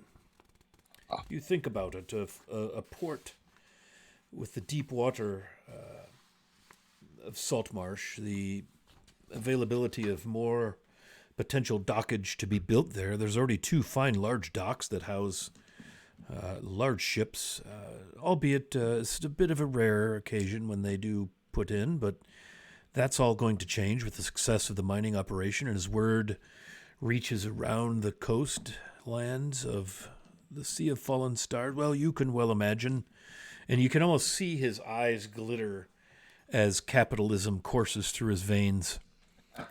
The lords of the Dales are most interested in the success of this venture, and I sympathize, I empathize with the keepers in Saltmarsh wishing to keep the town small and smelly of fish. But I think they'll come round once they see what is the word? Well, it'll come to me, but cosmopolitan. Yes. We could have quite a port here. It could be the gateway to the Dalelands from the east. But our fear, and this is why we must move somewhat quickly and most quietly, our fear is we may already be attracting the wrong attention. And there's the angst between the keepers and the traders. Not traitors, but traders. Those who wish to keep Saltmarsh as it is, and those of us who wish to improve it. So already our vision is jeopardized. We're not even sure by whom or by what, but that's where you come in. Aye. So they fish, you say? Yes, it is well known as a fishing. It's for 2 centuries. They fished there very well. The fishing waters all up and down the coast there and into the mouth of the River Liss are rich, albeit dangerous. Currents and sea monsters. The depth of the Dragon Reach is immeasurable, I'm told. But the bounty is good. Rance, you know. Oh, yes. He speaks truth. Maybe you could trade in salt to help them preserve their fish. Well, it seems we have captured some now, haven't we? Zal kind of nods. Yes, that could be one little boon from our efforts, although I'm told it will need to be repackaged. Wouldn't be suitable to show up on the docks of Saltmarsh with barrels bearing the mark of the Zentarim packed with salt for trade. That may draw some ire. Well, repackage away. We can take some with us to. Nothing you need to concern yourselves with. But, perhaps once you're established there, that might be a good reason to have you there once you've gotten in and settled and made a few contacts. Salt brokers. Oh, we are salt of the earth. This is apparently the good stuff. I'm told. Well, so let us know what you'll need to supply. Hatch a plan to get out there. Time frame, gear, logistics. And let's say how much time, a few days, a week? How much time would you like to assemble your plan? A few days should be fine. That long. I mean, France knows what we need. We'll have all the backup and the stuff that we need here without having to dig for it too much. Oh, yes. Speaking of outfitting and supplies, you'll find the Winding Trail is under new management. Oh, what happened? A necessary arrangement has been made. There were some issues with the previous management, and we have a man over there taking care of things for the time being until such time that we can find a more permanent arrangement. Yes. Really? The stableman from the constabulary is currently operating the Winding Trail. Ms.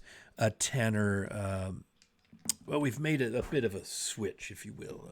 The stableman used to be housed at the constabulary barracks, and Ms. Tanner had residence at the Winding Trail, and now she has a more permanent arrangement in the barracks at the constabulary. Well, our man has his own living arrangement above the Winding Trail, and he looks at Viz. He goes, "I'm told you're well acquainted with that layout." Sure. He kind of smirks at you, raises his glass in regard. It's not difficult to read on this guy's face. He's quite impressed with you and, of course, very pleased with himself for having discovered and nurtured and enabled and facilitated your success through his direction. His benevolent sponsorship. Yes. Well, you'll find the necessary coin on your way out. Feel free to stop by as is customary. And say 3 days. Sure. We will re-adjourn here, and I'll hear your plan, give my suggestions and amendments, and ultimately my approval, and we will be underway. The great expedition to Salt Marsh. Indeed. So, small point of order. Hey, Zol, these books in Infernal that were non-magical, do you think his lordship would want to have them for his library, or should we just throw them in a fire? He looks over at you and he's like, You want me to cut his neck? burn them. Okay. And Cormeral's like, books, you say? Oh, they no were more old rotten books. things. Don't worry about it. Very well. To new adventures, then. He raises his goblet. These raises the hollowed acorn that Rance gave him the other night. Yeah. Still stinks like rum. Yeah. Sure. Nuts to you. Well, then, I'll see you in 3 days. I'm anxious to hear your plan to get to Saltmarsh and get established. We'll discuss mappage and such and the like. Everything you need to travel safely will be provided you, including outfitting, horses, drayage, whatever it is you need. Yeah. Ah, yes. Well, to your good health. And again, I am grateful. I mean that. I know I make a bit of a fuss about my own involvement in your success, but I am grateful. Should we make a gift to his lordship of this breastplate that we found? Kind of neat, but I have no use for it. Maybe someone in the constabulary can use it. What do you think, Zol? Might make an interesting trophy. Hmm. I mean, it is covered in infernal runes, but it's a bit of history for sure. I'm sure it can be cleaned up. There's Yes. also the black I'll see. studded armor. Don't really need it either. Might look nice on a stand, with the symbology of the Zentarum easily visible from all angles. Any visitors who might happen upon it could take some meaning from it. Yes. All right, Zal stands up, cracks his knuckles, joints creak. I will say it did feel good to have a blade in my hand and see some action.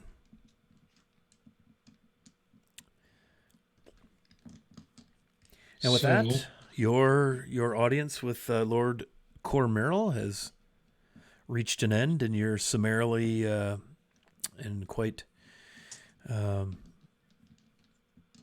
what's the word I'm looking for? You're dismissed, but not in a way that feels dismissive.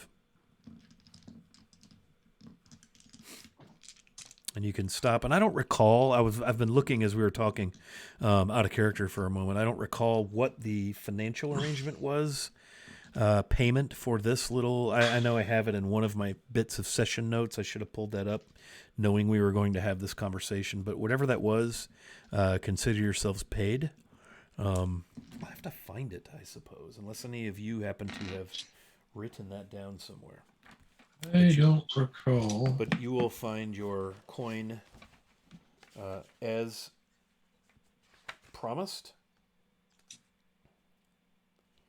And your retainer has been funded per arrangements while you've been out of town, the week or so you've been gone. It's like 100 gold pieces or something. Yeah, I'll find it. It's somewhere. All right. It's in one of the order session notes that I have. So just as a matter of note, then, the Book of Vile Darkness is in the hands of the Temple of Lathander. It's fine. That's out of our hands. There's a scroll with spells that I suggest we destroy. There's the books as well that we can destroy, and the nice black leather gauntlets, which we should probably also destroy as evil holy symbols of Bane. Are we agreed on that? Unless you have use Bronvin for the onyx stones on them, in which case we can pry them off.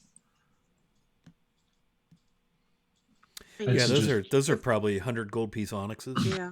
If they're not imbued with anything, yeah, she'll definitely. Yeah, take they're non-magical. They're just, they're more emblematic of the darkness of Bane, but they don't have any divine or magical properties, any enchantments upon them. She'll probably then add them to the little pouch that she got with all of the gems that she can break down to make stuff of. Absolutely. The temple could easily take care of the destruction of all of those things for you. And as Zal indicated, he has given that book to the High Morning Master Lord guy. Yep. The Lord High Morn Master. I think that's what he's called. High Morn Master Harndar Orin. Yes. That's good. So you've had a couple of hours council. It's mid-afternoon. You've already lunched. What would you all like to do? I know that Rue has an appointment at the graveyard near dusk. Be there. With Zal. What else would you all like to do? Rue will also ask the other members of the Iron Phoenix to come with him, if they would be willing. Sure. Rants at will. And Runman will probably like pull Viz aside. Right, okay. You know how this works, right? This is not a party. All right? This means we go and we be quiet. What? What's that? What we doing now? We're gonna go for Rue, okay? And that means we're gonna just be there and be quiet. Okay. What's Where's Rue doing? backup? It's a funeral. Funeral.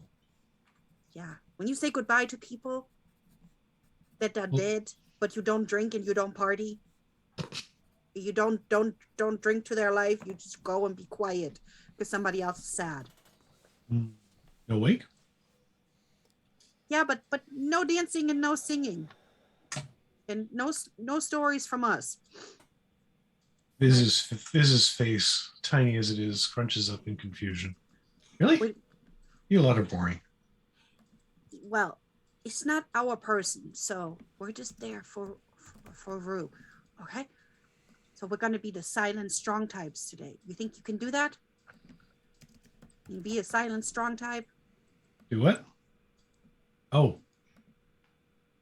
Sure. You silent and strong, no loop-de-loops? You're literally asking him to sit in one place and vibrate. Yes.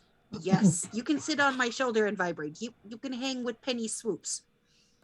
I'll do what I can. No promises. Well, if you try. They're probably dragging behind while they're having this.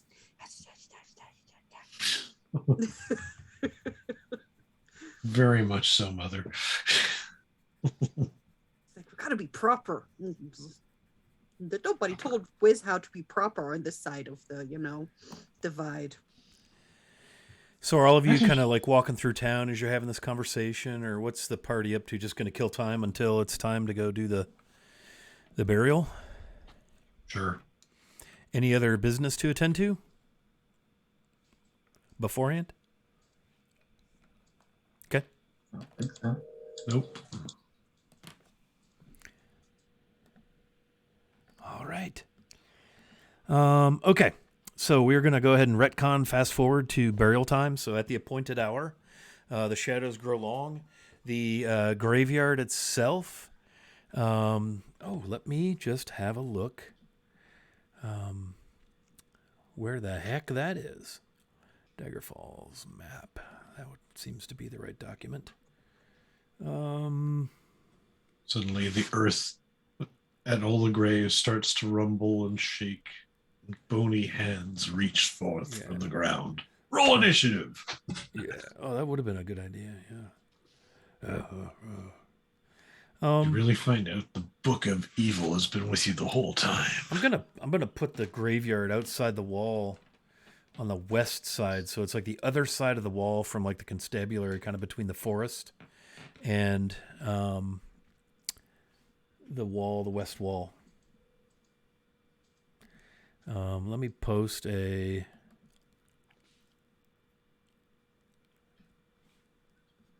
Yeah, let me do that. I'm going to drop a map into Discord. It'll be very similar to the map that is in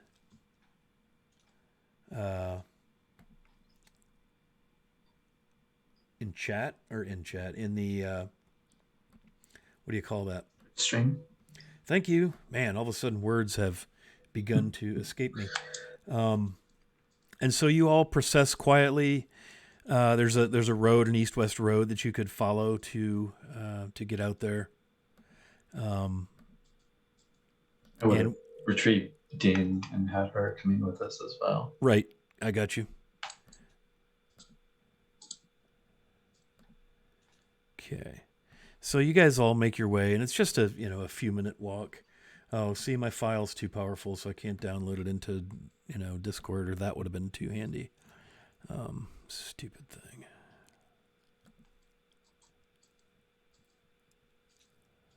All right. So anyway, hopefully you can see on the stream, but we're just going to be just outside the town wall on the west side, kind of between the forest and the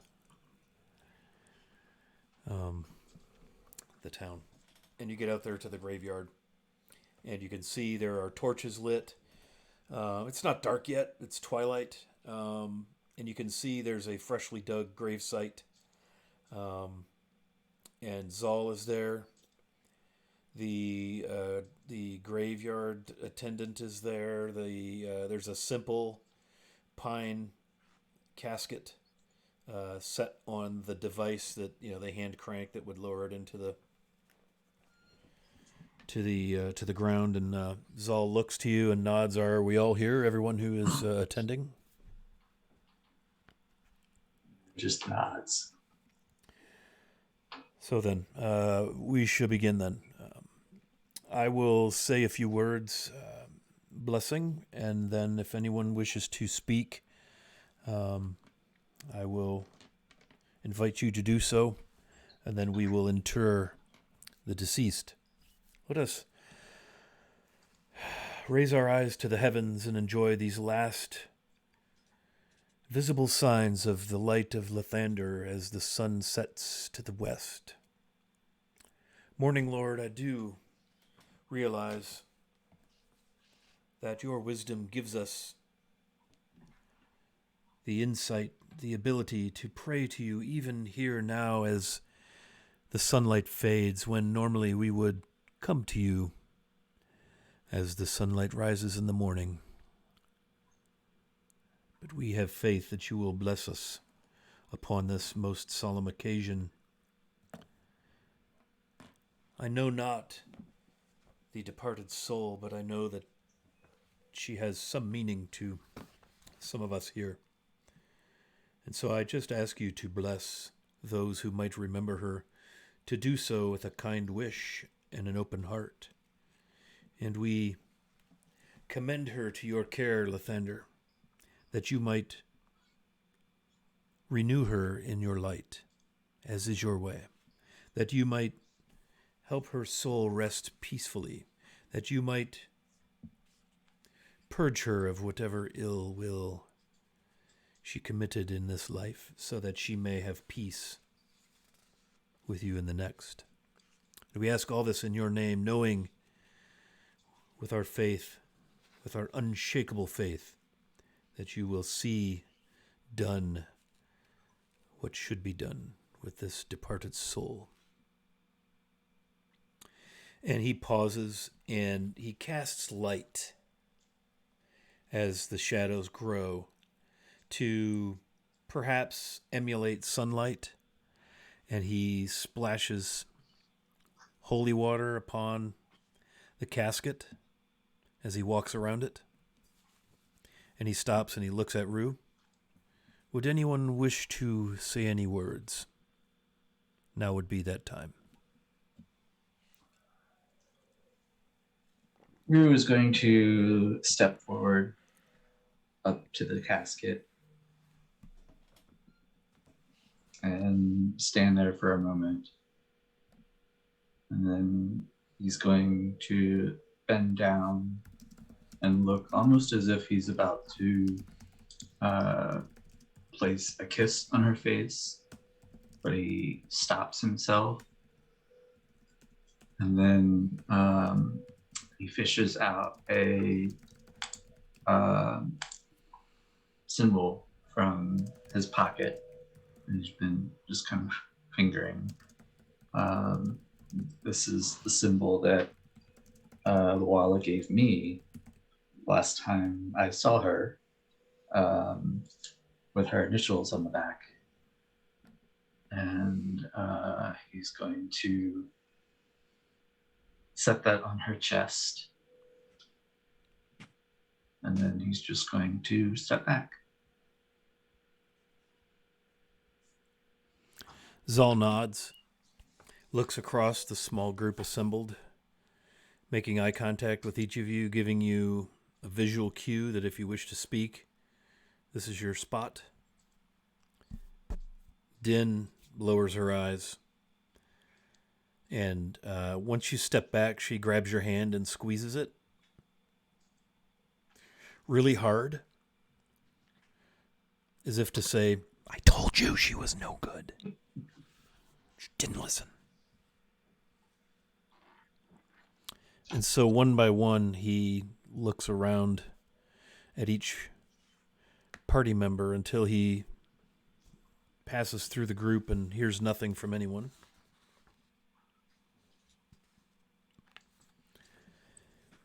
So we commend her to your will,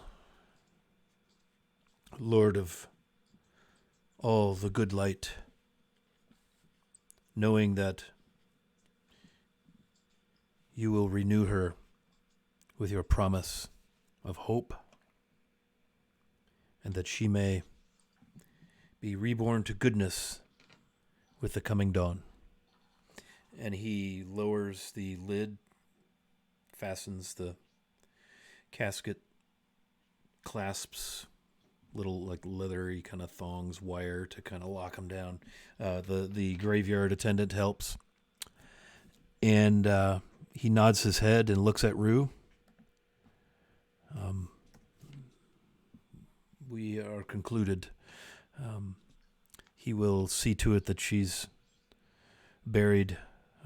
We can lower her now if you wish to throw some dirt upon her. Some people like to do that and find closure in this way.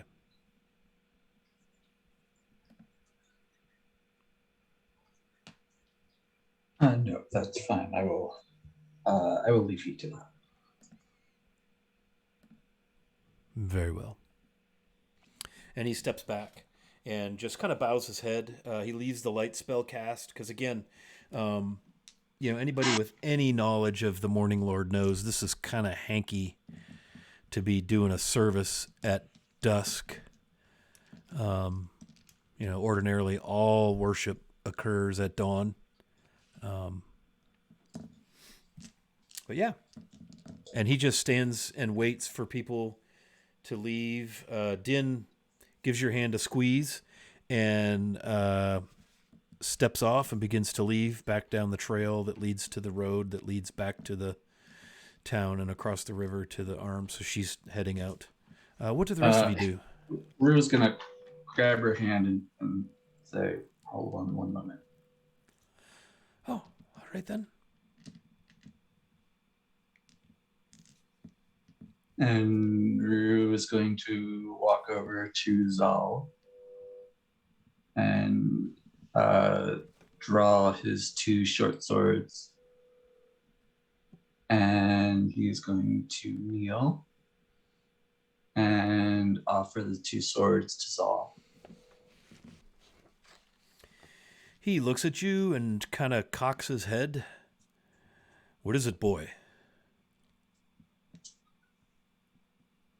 Rue does not look up, but he says quite clearly, Constable Zal, my name is not Rue Shahar. My name is Vux. I'm a changeling and a murderer. I'm escaped from a prison in Neverwinter. And I'm now turning myself over to you to do with as you see fit.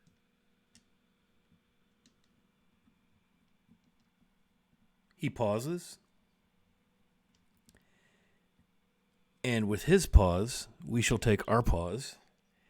And that will end our session. Well, that was dramatic. Yes, that was very dramatic. Wow. He's been sitting on that for forever. So the party's just going like 53, 54 sessions. Yeah, 54 sessions. See, season 1, the end. Boom, boom, boom. Yeah, kind of like season 1, the end. I'm making a note here. Yeah, so what's happening here, followers and friends, is we're gonna take a new narrative arc. This will still be Mysteries in the Dalelands, which is cool.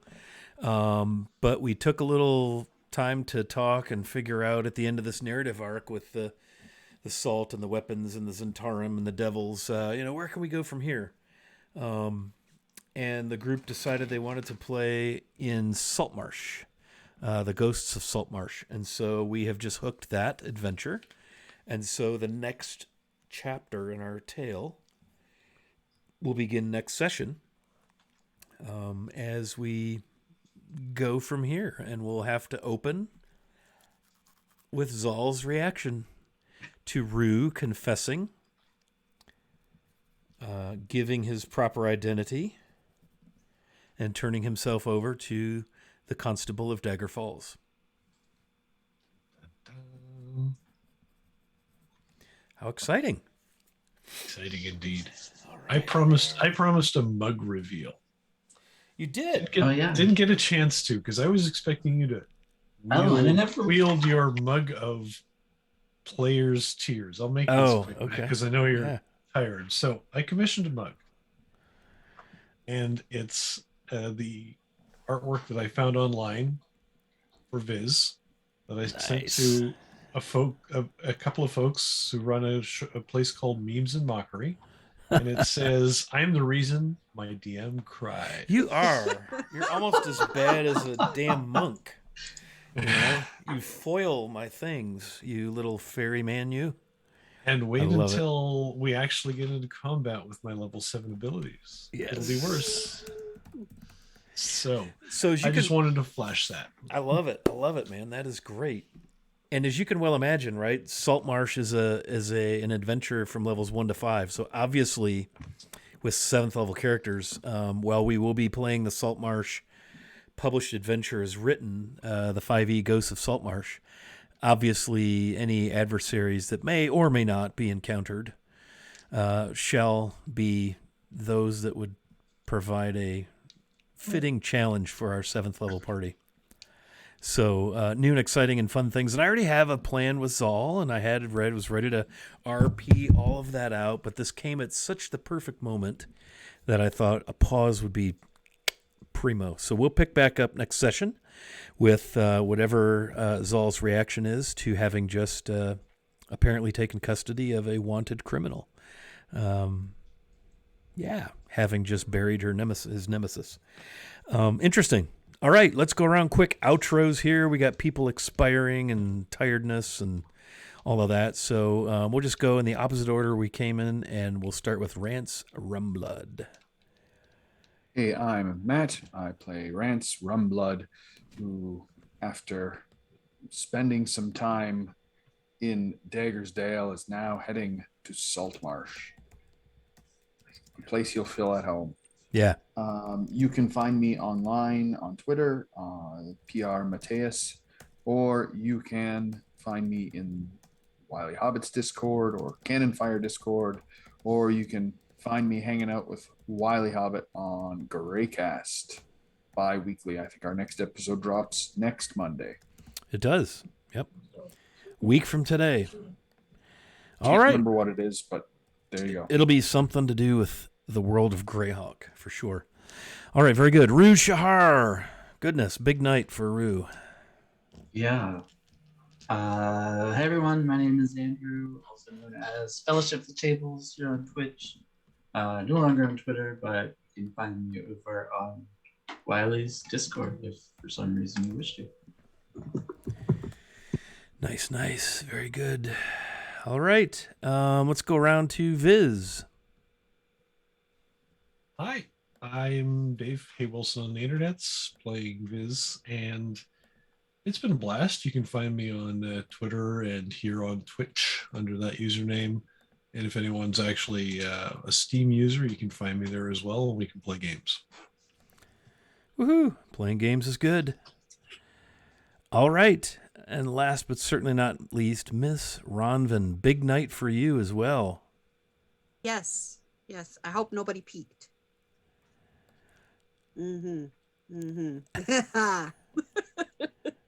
Yeah. Hi, I'm Vivia Vivacia. You can find me all over Discord as Vivacia, on the Twitter as Mrs. Vivacia, MRS Vivacia, on Twitch, if I can get back to streaming, Vivacia. And I love being here with my Monday family. But I am super excited because not this Saturday, but next Saturday, I'm going to start playing a Power Ranger game. And I'm going to be the purple Triceratops Power Ranger. All right. Purple Triceratops. Yes. Nice. That And sounds we're kind of still badass. playing. Yeah, and on Wednesdays we're still playing Good Society, which is a Jane Austen inspired TTRPG, on Critical Misses, where I am the Dowager Duchess Dawson. Okay, I'm not really that old. I'm just like 29, but my husband like died. Oh. Sad And I day. just got I just got betrayed by one of my best friends who told me to go for my youth love, the Viscountess, and then he proposed to her himself. So there might be a duel at dawn this week. I have not decided yet. Nice. Yeah.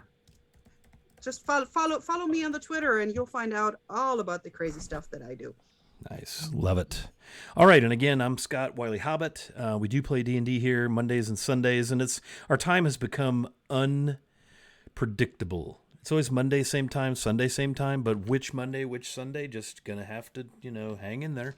Ordinarily, we would play this coming Sunday, but I'm going to be traveling for work. I've got a 10-day planned. So it'll be Sunday, May 1st will be the next time the Greyhawk game goes off. And then I believe that would make this game go off the day after that, Monday, May 2nd, until life, does a curveball. But yeah, boy, we got a little bit of a cliffhanger there. So thanks everybody for hanging out. I'm going to hit the purple raid button. We're going to go check out Darling Creepshow. Good friends with Little Bones, who was in here earlier, and I think they're playing D&D over there. I don't know. So we're going to do that. So give them a shout when we get in there, and we will see you on the next installment, episode 55 of Mysteries in the Dalelands. Thanks for hanging out.